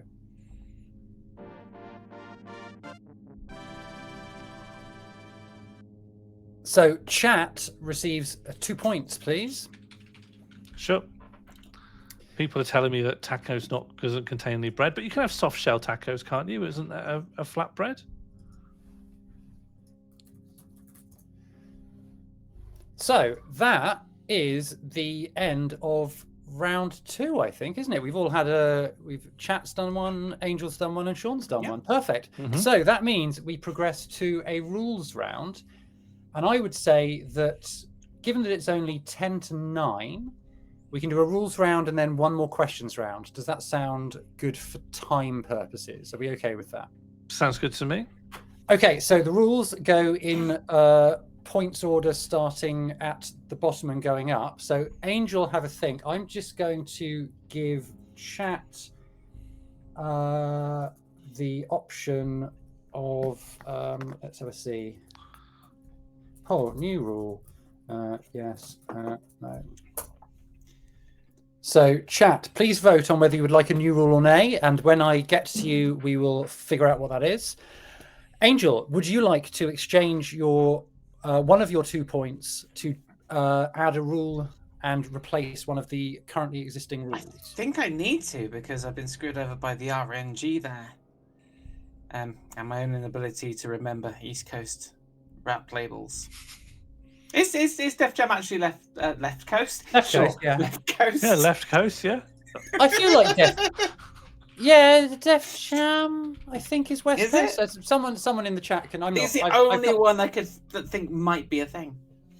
It's based in Manhattan, New York City. Okay, so it is East Coast. Okay, but Big Boy is the bad boy, even not Big Boy. Big boy, left coast. Who cares? Yeah, Left Coast Big Boy. That's me. Left coast, big boy. That's what I'm looking for, Sean. That's what's on my Tinder profile. WLTM, Left Coast Big Boy. So, chat have decided against a rule, so we can worry about. So, Angel, you would like to replace a rule, is that right? Have you chosen which rule you would like to replace? I'd like to keep the implication if I can. Yep, it's good. I like that one. It's very good. I'd like to get rid of rule 3. I think wrong answers award points to a random opponent. Okay, yeah, because like RNG is never going to work. That has wreaked its havoc upon us already. So that's fair enough. So, and what rule would you like to replace that one with? I would like to replace that rule with a rule where every answer must contain the letters found in the word pork. So when you say that, do you mean every answer must contain every single letter from P-O-R-K. P-O-R-K? Okay. Okay.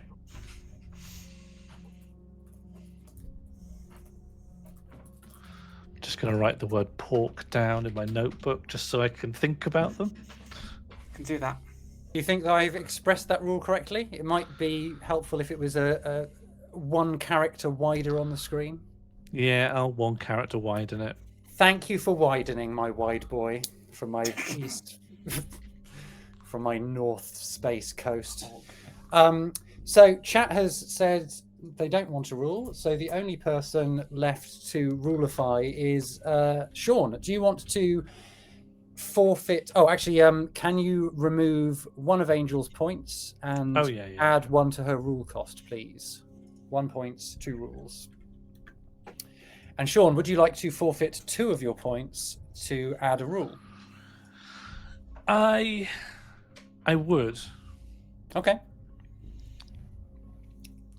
And what do you have your eyes on one that you would like to replace?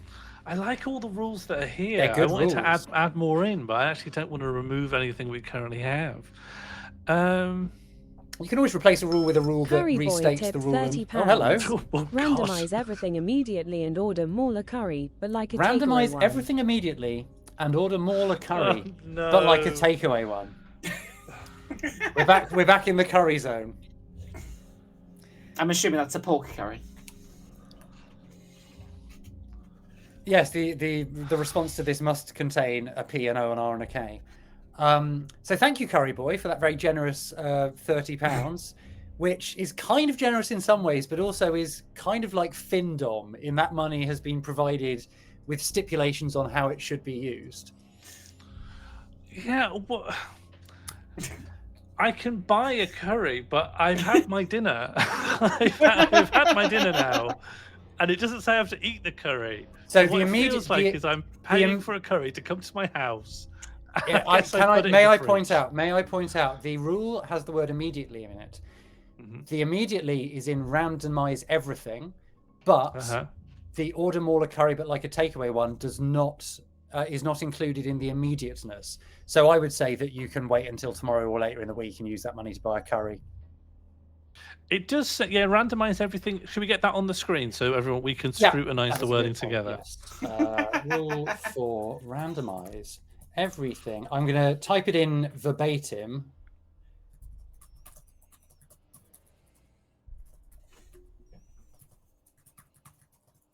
So I am going to say that the position of immediately in that sentence does not require Sean to immediately order a curry. It's a very generous donation, and I'm sure it will be used in the future to buy a lovely curry for Sean. It does also say like a takeaway one, not specifically a takeaway one. Yeah, it has to be like a takeaway one. It has to be so similar a collection one. That was what I would say. It would be like a collection or delivery is like a takeaway. Is it? Well, do you know, I've been learning to cook a tikka masala from scratch to make it taste like a takeaway one. I don't know how I'd order it from myself, but it would be like a takeaway one if I cooked it. Well, you just look in the mirror and say, "Make me a curry, Sean." And you go, "Yes, okay, I'll make you a curry." Yeah, okay. Yeah, there you go. That's that sorted. So the question then is, what is everything? What are we randomizing? Are we randomizing just the numbers, like the rule costs and the points? But that feels like everything means that we're randomizing more than just the points, doesn't it? We're randomizing everything. Everything. So let's randomize the obvious things first. Okay. And I think for a bit. I think for the sake of do we randomize our names? Yeah. Yeah? Okay. Yeah. So how do you randomize a name? Do you pick a random name or do you pick just random characters? Hold on. I'm going to see what ChatGPT's here. Can you randomize the order of the letters in Angel Interceptor? Oh, that's good.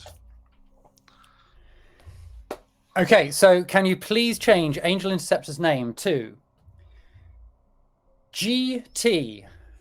Hang on 1 second. Are you ready? GT, yeah. EPNL. CAI OTN REER. So I've added the some te- spaces to help suggest a pronunciation. So that should be, it should end with an R, R-E-E-R. So Okay, Cateptal rear. Keoton Rear. Yeah. Um, Katapanal Katotan rear. You Yes. get used to saying your name. Let's do the same for Sean Morley. NSE Uh-huh. Y RAO LME. So Nzei Raum. Yeah, sure. And then can you randomize the order of the letters in the word chat, please? TAHC. It's just reversed it, strangely. Okay, yeah, sure. Right, now we need to randomize the next thing below that is the points and the rule scores. So we need to what I'm going to do. So there's 6 digits in sequential order. Can you randomize the numbers 1, 2, 3, 4, 5, 6? Okay, so that means, bear with me, I'm going to write these down in order.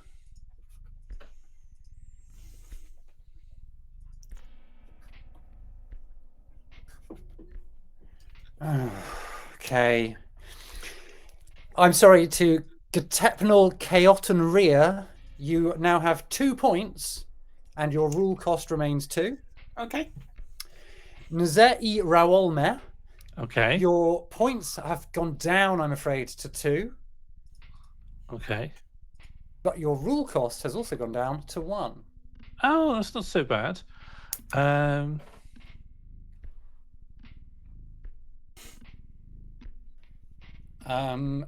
when that's done, have you got that down to 1? Perfect. And Tark, your points stay at 4 and your rule cost goes up to 4. Okay. Oh yeah, the names are randomized. Oh yeah, they've gone back I'm not to how they Gatepney were. anymore. Boom.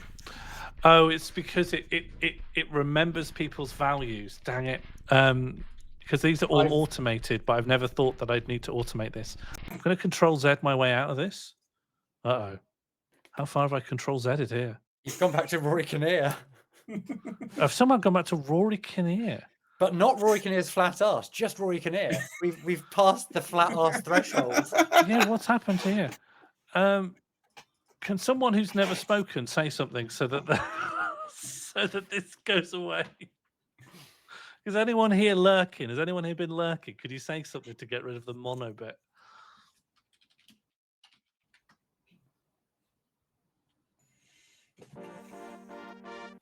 So clear won't clear. Oh, there we go. Thank you. The moon is not a planet. That's much appreciated. Thank you for coming and okay. lurking with us. You would have been very helpful when we were deciding how many planets there were. Could you give me the names again? Because I sure can. So, Angel is GTEPNL. Uh-huh. Second name CAIOTN. Uh-huh. And then Ria, yeah? And REER. Yeah, got it. And your name? Mm-hmm. Oh, you updating it in some kind of back-endy thing? I am, so that it will remember I'm writing the values into the code now. Your name is NSE. Uh-huh. Initial Y. Uh-huh. Surname RAO. Uh-huh. LME. Uh-huh. That's me. And then chat is Tark. Okay. And now if I do that, will it... And my points... Can you go through points again? Yeah, absolutely. So Angel just gets 1. Angel is 2 and 2. Oh, it didn't pull the name to put the name in. Normal game contestant 1, save. Oh, maybe I need to do this. Save. Run. It should be 2 and 2. So if I subtract a rule, there we go. Oh, okay. Okay, 2 and 2, not -2. Yeah, I know. It's gotten very confused because Aw. I add the names at the beginning, so it expects the beginning values when it receives the names. And so what should I be? 2 and 4 and 2 and 4? 1. 2 and 1, you are? Sure. I'll need to create a new piece of code to deal with the rule cost going down, but I maybe can do that. Maybe this would do it. Okay. So, And then if I click this once and then this 3 times, perfecto. we're And there. chat, you just have to increase the rule cost to 4, please. Okay, so I'm just going to simulate that they bought the rules, and then I give them 10 extra points. Yeah, pop them back up to 4. Perfect.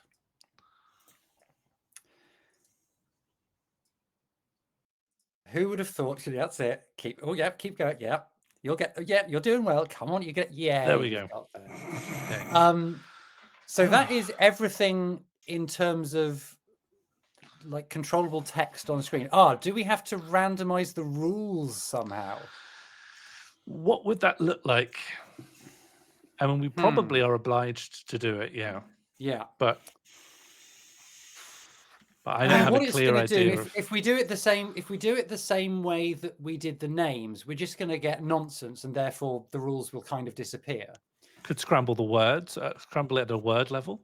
Let's see what we get if we do that. So Probably please, still nonsense. yeah, but interpretable nonsense, isn't it? Could be. So I'm going to try. Can you please randomize the words in the sentence? Answers should be implied, not stated.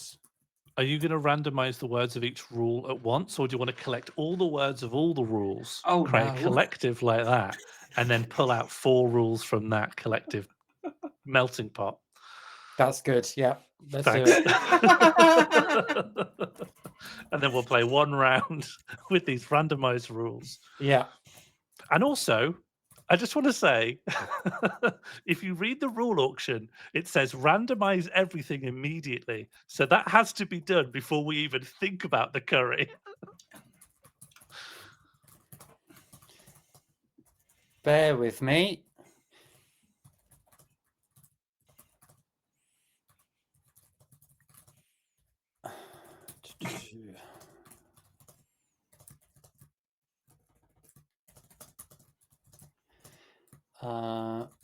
So I'm including the randomize everything. Unfortunately, I can't see the bottom of my screen. Bear with me a second. Randomize everything immediately and order more a curry, but like a takeaway one. And also, thank you, Big Curry Boy, for the donation. Oh, I'm yeah, doing my best to 100%. worm That is- out of buying the curry, but I'm very grateful nonetheless. It has somehow. I'm gonna take its first answer.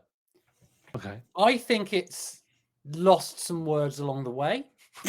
Okay.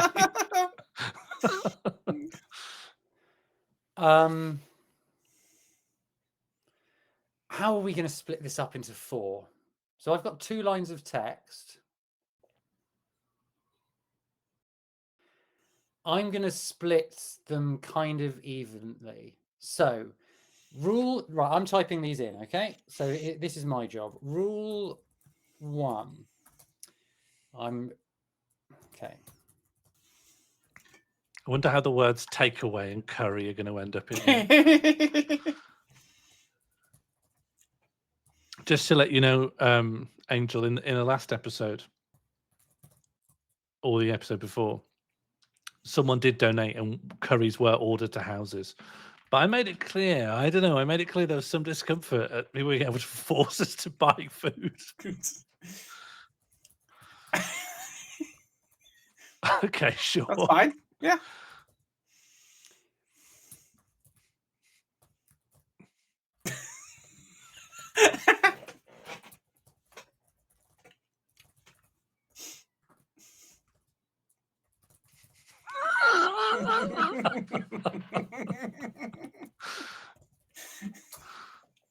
Oh, that I typed wrong. Sorry.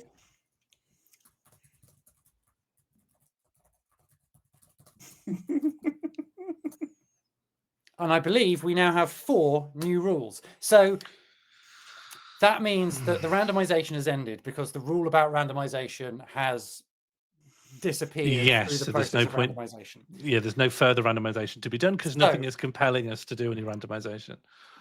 So the first rule: order time must curry. The answers should. Not sure.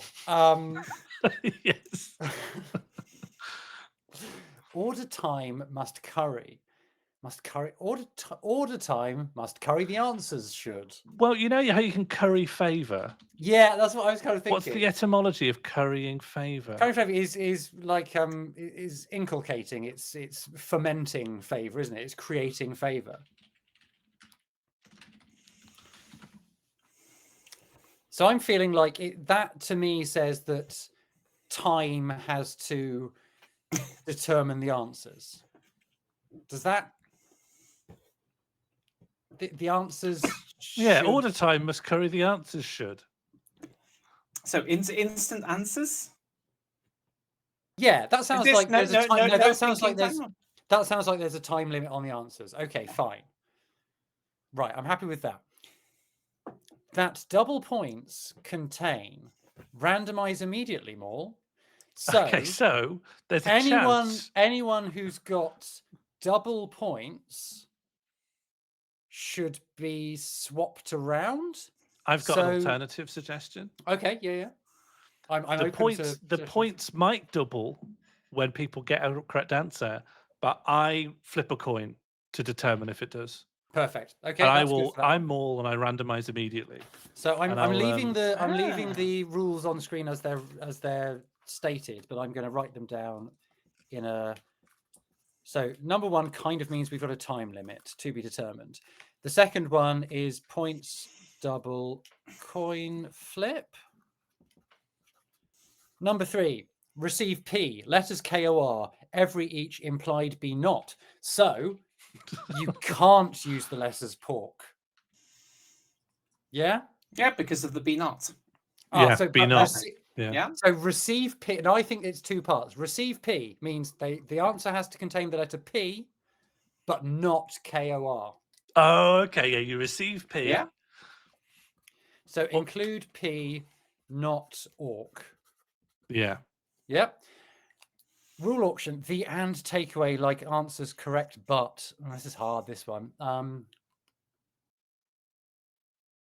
The and takeaway like answers correct, but. The and takeaway like answers correct, but. Answers that are like takeaways. Maybe if you can work the name of a takeaway into your answer, so then they're automatically correct. Okay. Yep. Well, no. Then you get an extra point, shall we say? Yeah. Include takeaway extra point. Fine. Is Angel okay there? The video has. I think she's just taken a second. Okay. So, in which case, while we await Angel's return, we are going to move. You're here. Okay. Good. So, I'm going to send us through. Hello again. I'm going to send us to the next and final round, which is this one. Boo-boo. So it's undefined. It's the undefined round. That's not. We added a round 3, didn't we? We did. I don't know what's happened here. Do I need to do another next round? Is it perhaps in slot 4? I don't know what round it thinks it is. Hang on. Yeah, just keep doing next rounds until we get to the one we're thinking.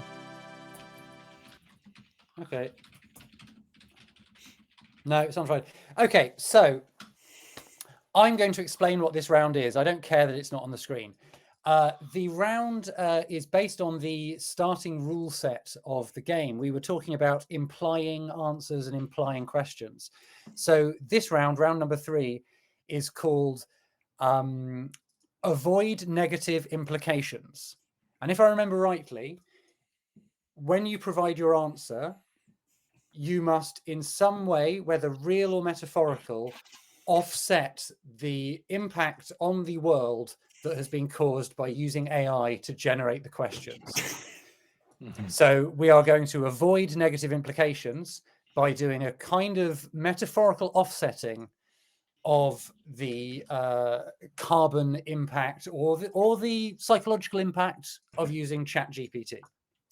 Does that make sense to both the contestants and the chatters? Makes a degree of sense.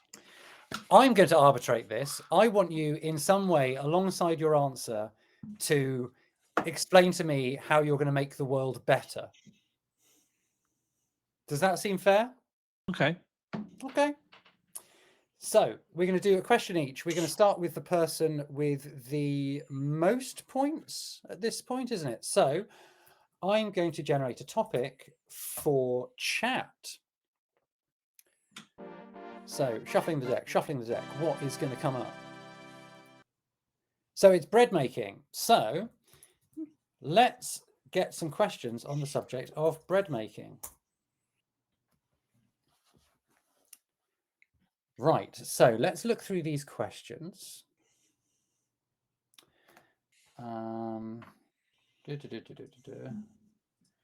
So is it when I put up that we've got a time limit, haven't we, on this? So how are we going to give chat a time limit? Should we do this rather than doing letter by letter, which is inevitably very long-winded? I think we should do this as an infinite referendum. Because you can enforce a time limit. Yeah. Yeah. And I'm going to give a time limit of, let's say, 2 minutes. So I'm going to get a stopwatch ready. Well, you could set the referendum up and then do IRT too, and then the timer's built into the referendum straight away. Oh, so but do I have to do that as 2 different code commands? Yeah, 2 different Okay, commands. fine, One to fine, set it fine. up and then one to set the timer. Okie dokie. So let us.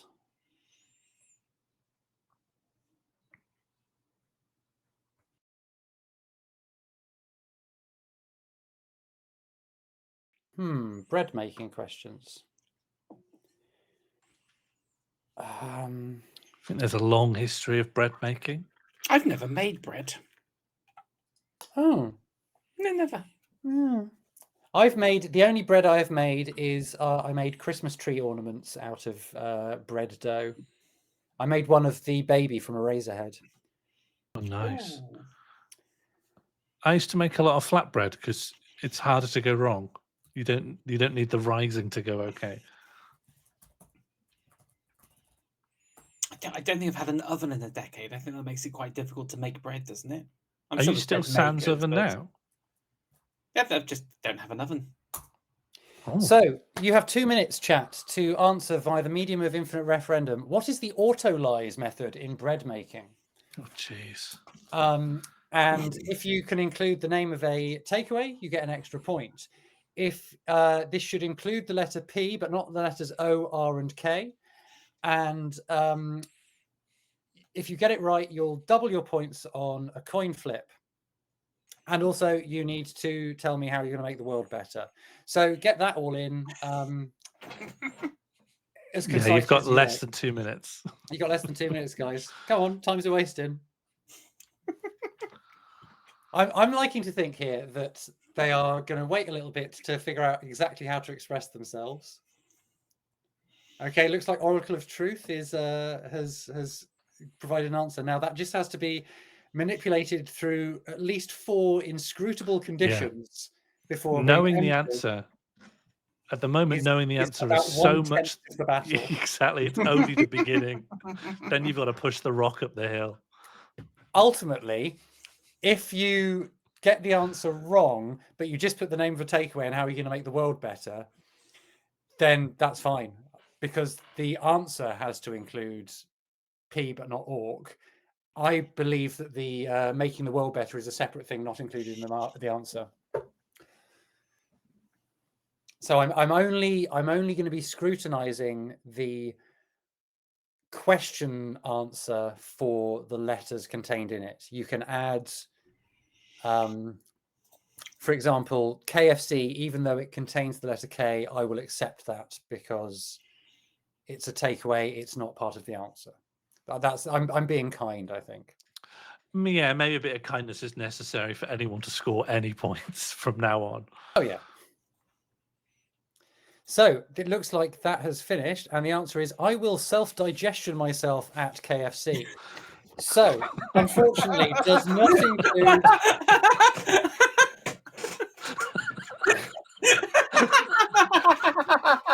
So let's go through the criteria. They met the time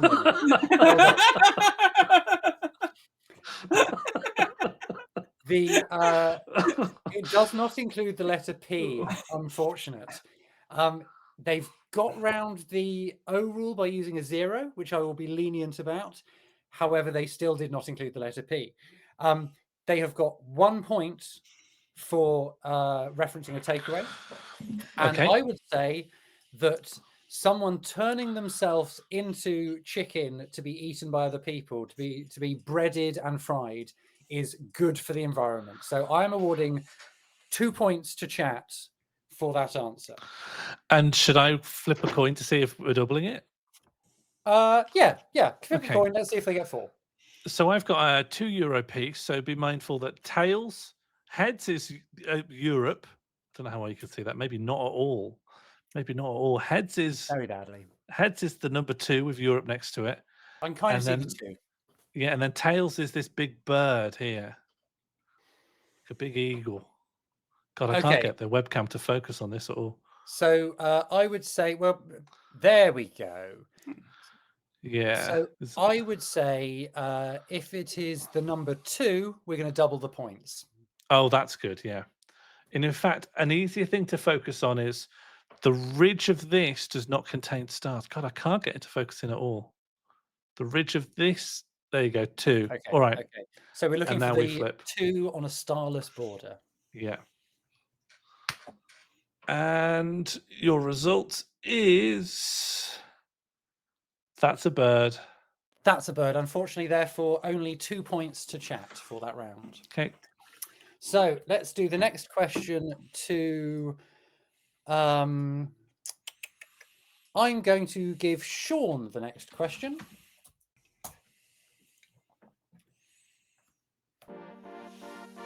Okay. A lot to hold in the head. Sapphic magnetism. Sapphic magnetism. Okay. Is this Do you know your Sappho? what the actual poems? No, I don't. I mean, it's good. You can learn, like, when it gets to the end of the book of the Sappho poems, because so much of them has been lost, you can learn a whole poem in a single word. So one of them is celery. Oh, that is good. So, okay, a lot of the questions have the answer Sappho. So I'm not going to use those. You're welcome to. It's got seemingly very little. Ooh, okay. I'm going to modify a question because it's done one of those things where it does 2 questions in the question, therefore you have to give 2 answers. So I'm going to take kind of half of a question. Okay. So I'm going to put it on screen by doing Q. No, I'm not going to do that. No, it's just questions, isn't it? Question.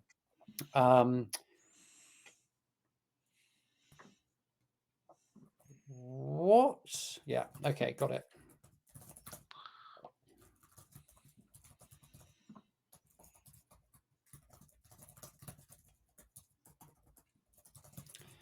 Right, now I have to get a stopwatch ready for myself.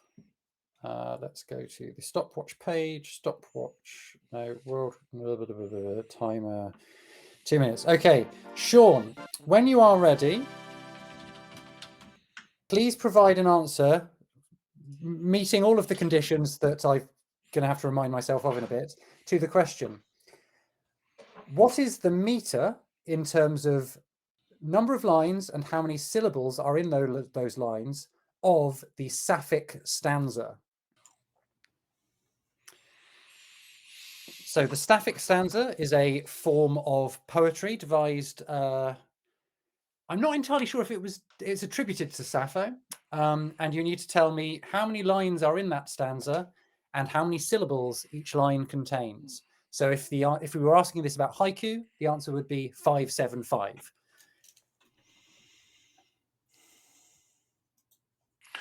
Oh, okay. So you want the syllables per line. Yeah. Okay. So if I said this about haiku, the answer is 575. Give me that series of numbers for the Sapphic stanza.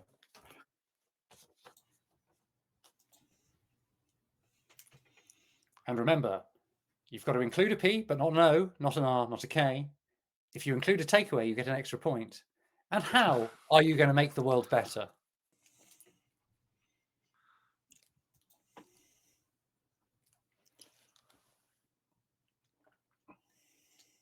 $7.10 Pizza Hut, and I won't have kids. Is that your final answer? You have 51 seconds left. Yeah, that's my answer. Okay, so you didn't include the letter P in your answer. Pizza. Oh, No, it's not part of the answer. Is 710. So I can't award you the. I mean, you were wrong anyway. But I mean, you were Well, I close. wasn't likely It was to be right. the correct answer is 11.11.55. Okay. However, Well, that Pizza doesn't have a Hut- P in it. Yeah, you'd have had to have like inserted a P somewhere. Yeah. 7. Yeah, it would have been like pentagon. Yeah. But you couldn't have pentagon because it's got an O in it. I mean, ultimately, I think the pork thing is going to be a moot point. However, I am going to give you 2 points because Pizza Hut is a takeaway restaurant, and I thoroughly approve of choosing to be childless. Thank you. Shall I flip a coin to see if I double? Yes, £31. please. Invert all night court rulings permanently. Oh, we've had another tip. Yeah. Can you see that on your end? Yes. So AR has donated £31, which Thank you meets the very much, criteria. AR. Thank you. That is very generous. And none of that has to be spent on curry. Invert all night court rulings permanently. Oh my gosh. This is a difficult one because this is requesting a rule that is going to outlive this game. Unless I mean, invert all night court rulings for the rest of the game, I would accept. But there probably aren't going to be any at this rate. Does it mean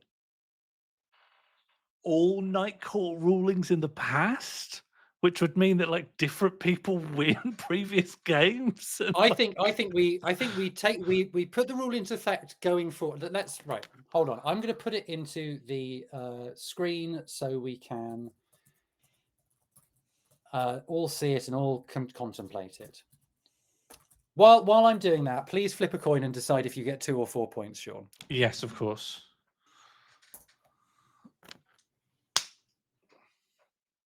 Oh, I dropped the coin. Bad coin. Reflip. Okay, reflipping, and now showing the lens. That looks like Europe. That's 2 in Europe. That is 4 points to Sean Morley. Oh no, am I going to win? I expressly did not want to win. There's still a rules phase at the end, Sean. Do remember there's always the opportunity to make yourself not win through a rule. So when it talks about night court rulings, is that the precedent archive that we need to look at? Well, no, because those aren't often night court rulings. Night court rulings is just when we hit a really finicky spot of jurisprudence, and then night court is just the scene we go to. So in law, if you change a law, it has effect going forward. You would have to say that you would have to introduce an article to that law to retroactively change previous rulings. Rulings stand if you change the law going forward. So like if you were to all of a sudden make marijuana legal, that wouldn't mean going back and saying sorry to everyone who had previously had a marijuana possession charge. That's what's done is done. Yeah. So we're not going back and rewriting history.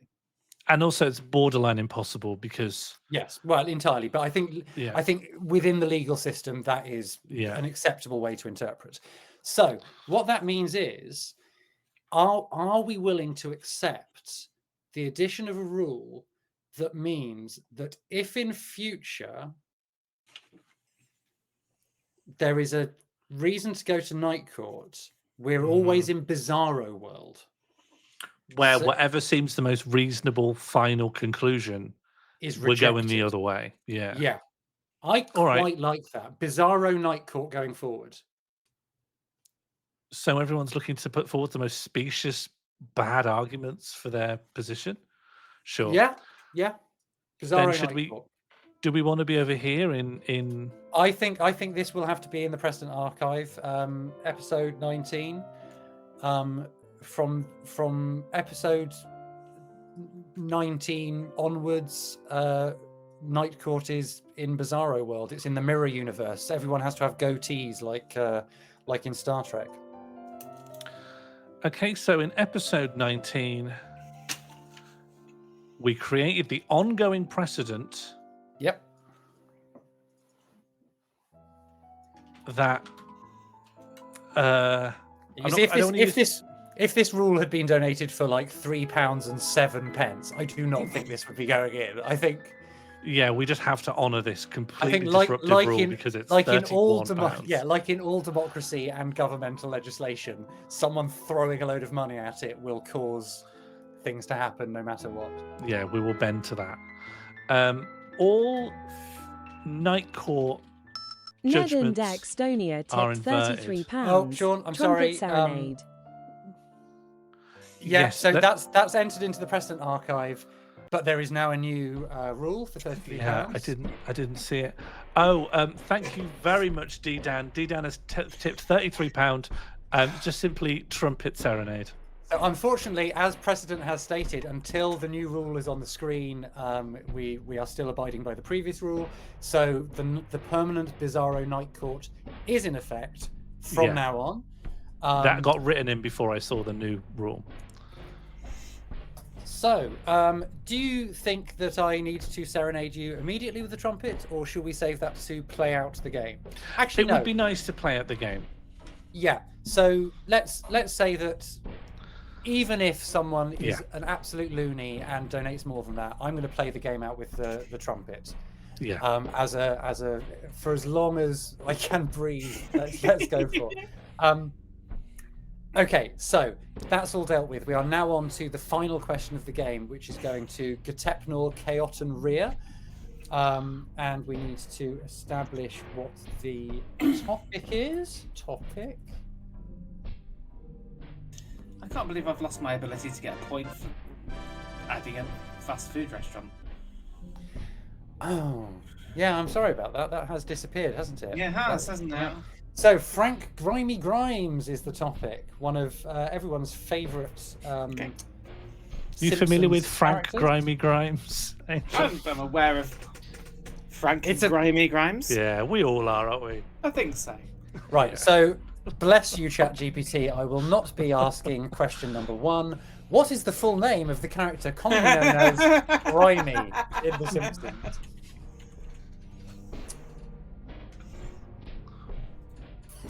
Okay. I want to find something that is as difficult to get as the Sapphic. Yeah, how deep does the Frank Grimy Grimes rabbit hole go? Probably not that deep. Okay, this is going to have to be the. No, I can't. No, that's too cruel.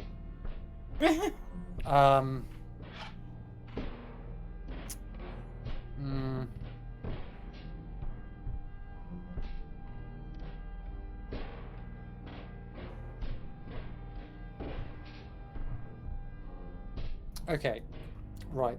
I'm getting ready to put the question up on the screen.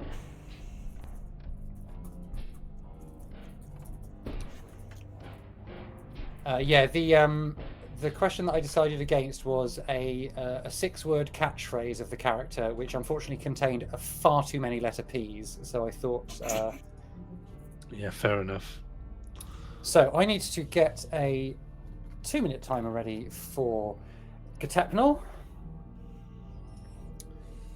Okay, and the question for Katepnol is as follows.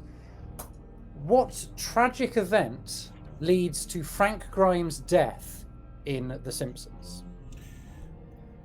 So you have 2 minutes to provide me an answer. And do you want to go over the other rules that Angel needs to be aware of? So They the other are rules hard to hold in that your are head. still available are: you've got 2 minutes. You get double points if you are successful, and you have to include the letter P, but not the letters O, R, and K. Yeah. So yes, there's technically a 1-word answer to this. However, that 1-word answer would not match the conditions. No. So, can you, in the next minute and 20, correctly rephrase the mode of Frank Grimy Grimes' death to include the letter P, but to exclude the letters O, R, and K? You can name a takeaway if you want. You're getting nothing for it. Also, how are you going to save the world?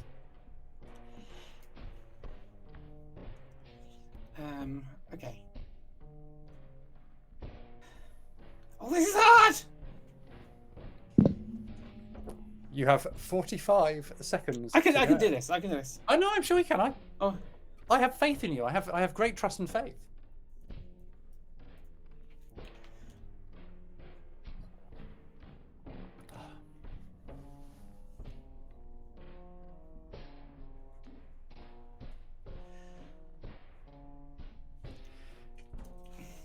Not to hurry you, but there are 20 seconds remaining. I'm just making sure I haven't got the. Yep, it's time to. You've got time to check your answers, to go back through the test, and see if you have included the letter P, not the letters O, R, or K, and you have told me how you're going to ameliorate this shit pit we are condemned to live upon.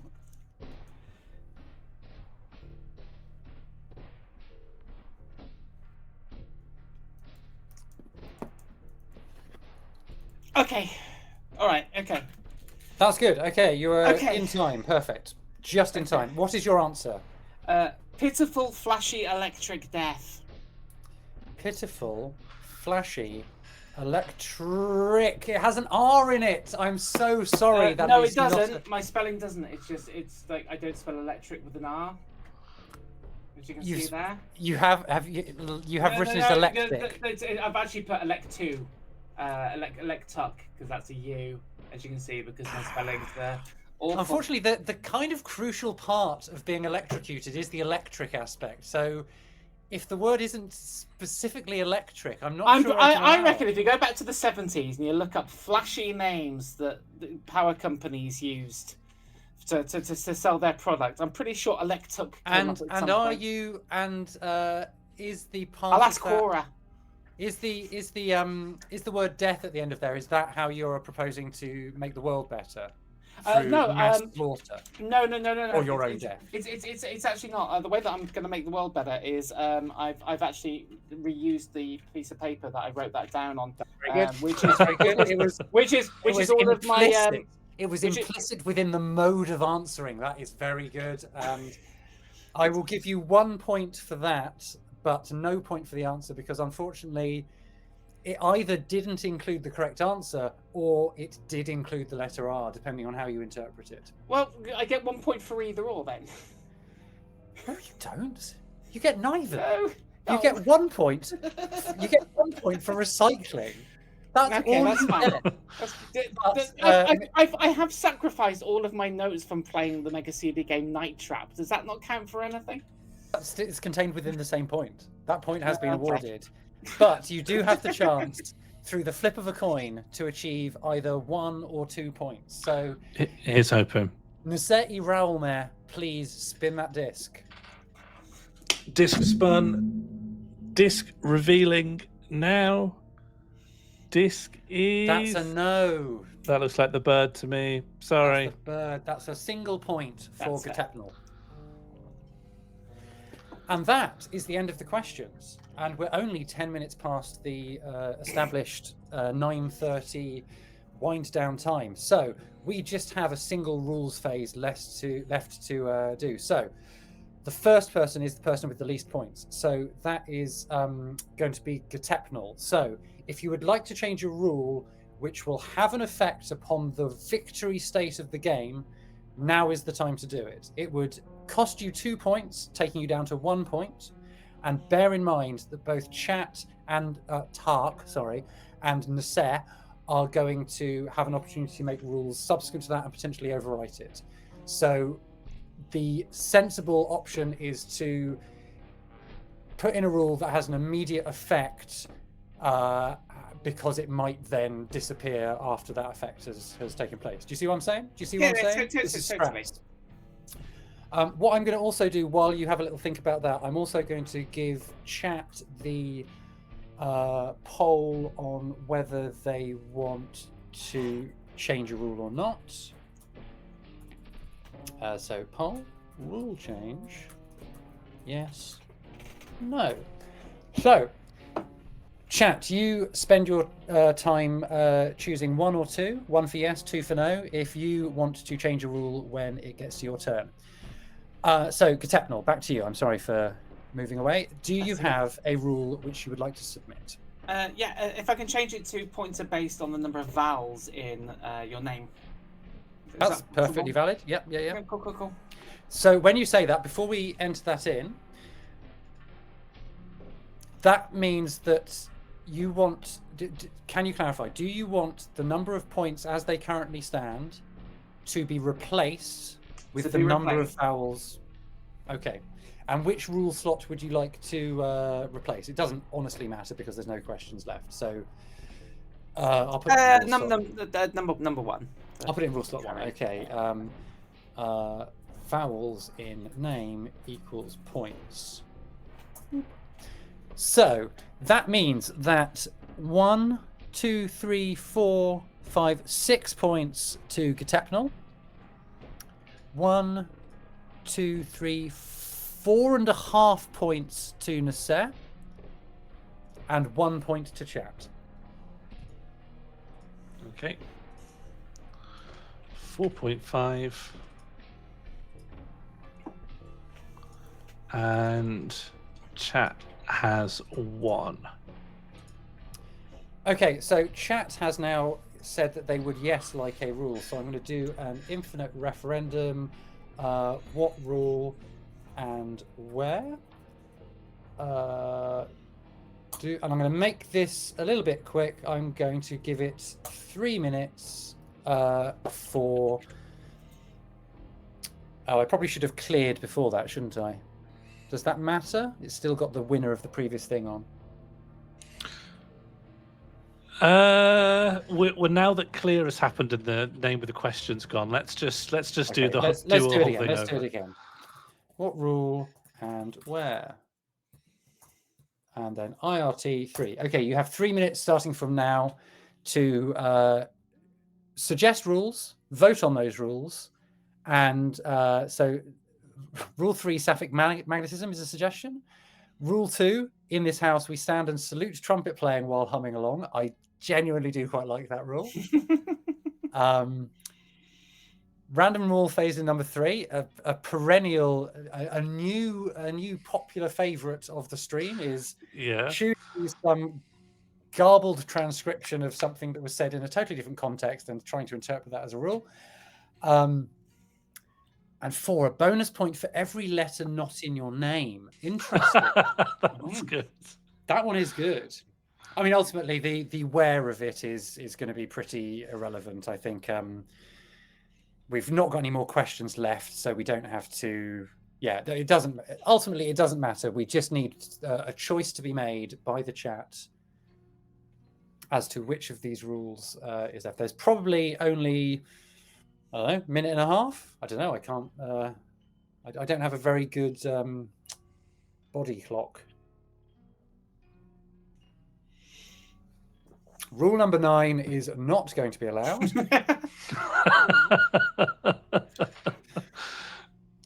I'm going to apply host discretion. Do not accept that rule. That's fair enough.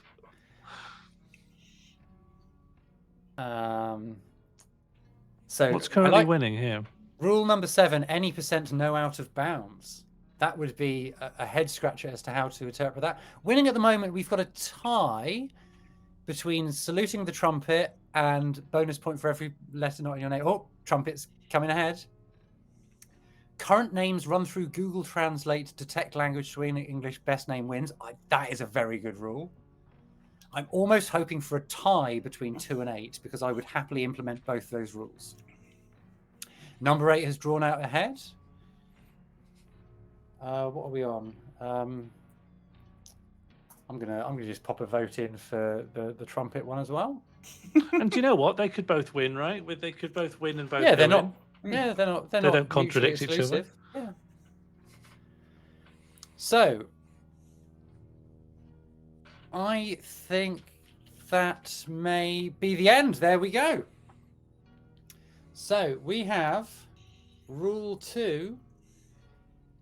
In this house, we stand and salute trumpet playing while humming along. And rule 3, current names run through Google Translate, best name wins. And we can clear the poll off of the screen. So, the trumpet voluntary will come at the end. That does not have any points attached to it. Let's do the translation of names first. So we want detect language to English. Let's start. I'm going to go right to left on this. Tark. Okay, Tark, THC. The chat name should now be changed from check. Did you mean to hutch? Which means drag, D-R-A-G. Very nice. So this is our first name is just drag. It's pretty strong. It's a strong offering. Well, this seems normal.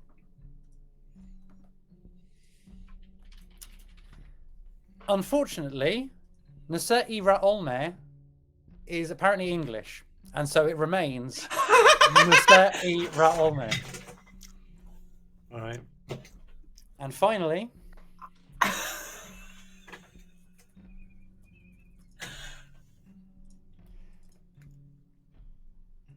okay,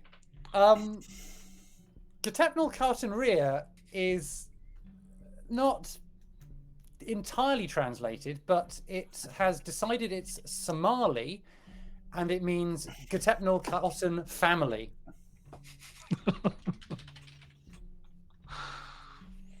So, I would have to say that chat gets a point for that, because I think drag is it's the most punchy name. The wording of this rule isn't gets a point. Oh yeah, okay, yeah, drag wins. Yeah, there we go. Well done, chat. You get nothing. So the final phase is the final rule maker, Mr. Sean Morley. You can decide to change one of the existing rules. I would suggest don't change about standing and humming along to the trumpet, because I think that's going to be a beautiful finale. But would you like to sacrifice one of your points to add a rule? I just want to clear something up because chat are under the impression that rule 3 means because drag is the best name, they've won Sean Morley's normal game. No, it doesn't say best name wins Sean Morley's normal game. It means they win best name. Okay, sure. Yeah, you're the host, and I defer to that. That was a separate. There was a side quest. Yeah, the best name wins. You've won best name. It's like the best small dog wins. Yeah, it's won best small dog. If you wanted the best name to win Sean Morley's normal game, best name wins the game. I'd known there was a prize for best small dog. Yeah. It was implied. Implications not in the game anymore. No, the implications they're gone. Yeah, we had that. Yeah. It was difficult. Sorry, guys, you've got to word things very specifically for me. So, Nasei Raolme, do you want to sacrifice a point to make a rule? I think that depends on a crucial piece of information that I don't have. What is that? Please ask away. Katepnal, would you like to win? Are you interested in winning? I'm always interested in winning. I'm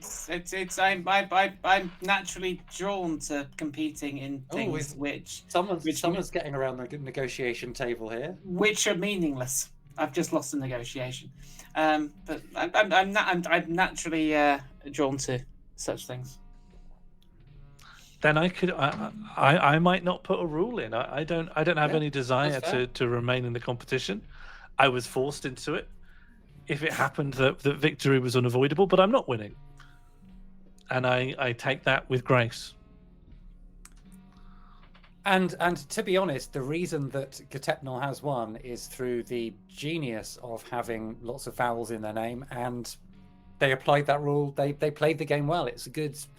That was a great technique. It did not unfairly disadvantage someone by name. It wasn't, Sean Morley's with more vowels lose. It was completely equanimous. And I think that's been a great game of Sean Morley's normal game. The winner is the artist formerly known as Angel Interceptor.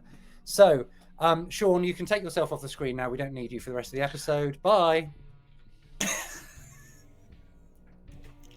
So, Angel, congratulations. Well done on your victory. You've done very, very well. And are you looking forward to the third round when you get there? Oh, I'm looking forward to it immensely. Although I would like to just be Katepnal for the rest of my online existence now. Okay. It's a wonderful name. The other big question to ask, as the winner, you have the honour of suggesting a rule state which will be in play at the start of the next episode. Yes. So, what rule would you like to inflict on the contestants in episode 20? The one that I would like is that all answers must contain full title of one of the official Nintendo Kirby games. Yeah, Okay. Kirby's Dream Land, Kirby's Dream Land 2, Kirby's Adventure, Kirby's Dream Course, etc., etc., etc. Okay. So I've put the that full temporarily name. in the rule slot. All answers must contain the full title of one of the official Nintendo Kirby games. Are you happy with that wording? I'm absolutely fine with that. That is a great rule to follow over into next week. Before we leave for the evening, do you have anything to promote? I know that you do stream on Twitch. Thank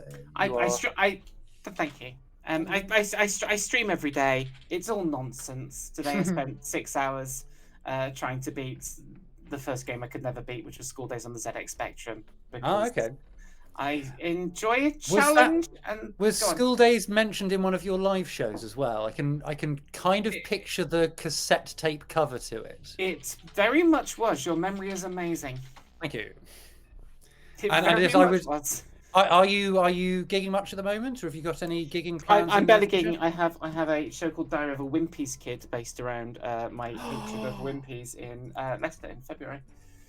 That is a very formative memory of mine, going to Weymouth to the Radio 1 Roadshow, which featured the bad comedy Connolly, Brian Connolly, not Billy Connolly. Brian Connolly was one of the acts. And it was a very lackluster experience, but it was the kind of thing that as a 8-year-old child, you thought, oh yeah, this is going to be a Radio 1 Roadshow, it's going to be great. I'll get to see Smiley Miley and he'll do the mileage quiz. It was awful. But on the way away from the arena on Weymouth beachfront, I got to see a group of 6-year-olds punching the mascot dressed as the full Mr. Wimpy square in the nuts. So that's my Wimpy memory for you. And look, as if by magic, on the screen there is a link to the comedyfestival.co.uk Laura Monmouth Diary of a Wimpy's Kid. So thank you, Sean. Click on that. Thank you, Sean, from behind the scenes, doing a great job. In Milton Keynes in 1986, that same wimpy costumed character chased me outside. I was terrified. I ran across Milton Keynes and went missing for 3 hours. Well, I'm not a fan. I hope you feel that the 1989 occurrence of that same mascot costume being repeatedly punched in the testicles has in some way enacted restorative justice for your experience. It's brought some degree of closure. Perfect. And to bring some degree of closure to the show, I think Sean can come back up because we must all stand and salute the final trumpet serenade of the night.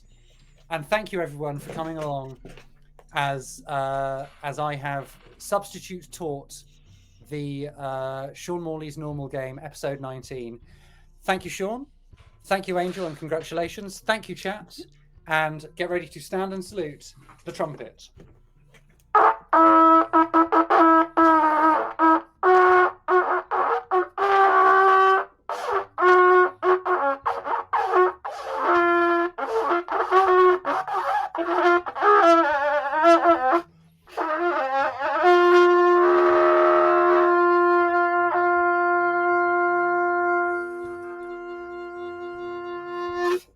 Good night. Thanks, everyone. Very impressed with what they've done. Yeah, that's fair. I'm not going to award a point for that because the answer is not nursery. The answer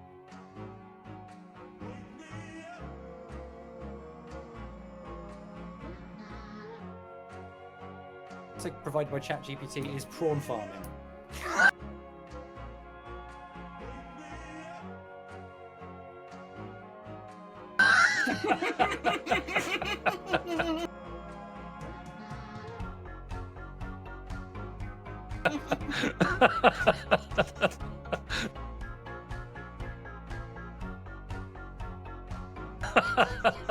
So, chat would have got 2 points for that. Yeah.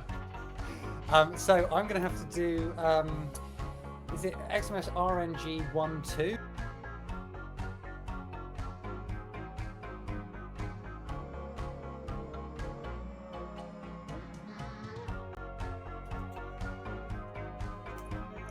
And remember, you've got to include a P, but not an O, not an R, not a K. If you include a takeaway, you get an extra point. And how are you going to make the world better?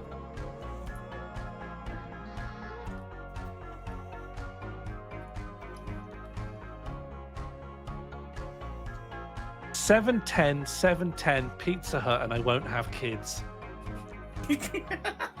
Is that your final answer? You have 50.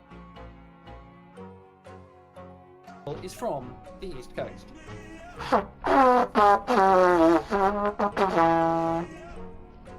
I'm just enjoying the trumpet so much. It's so glorious. Can I have some more? Okay. Thank you.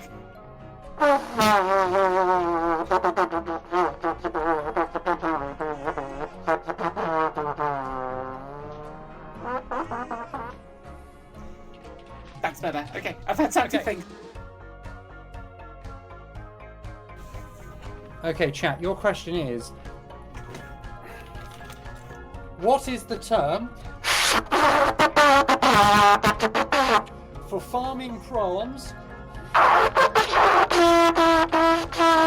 in controlled environments like ponds?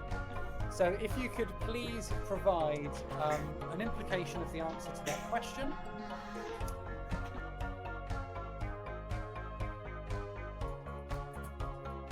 Okay, so the question is, which fast food chain is often credited with popularizing the use of nacho cheese as a topping for chips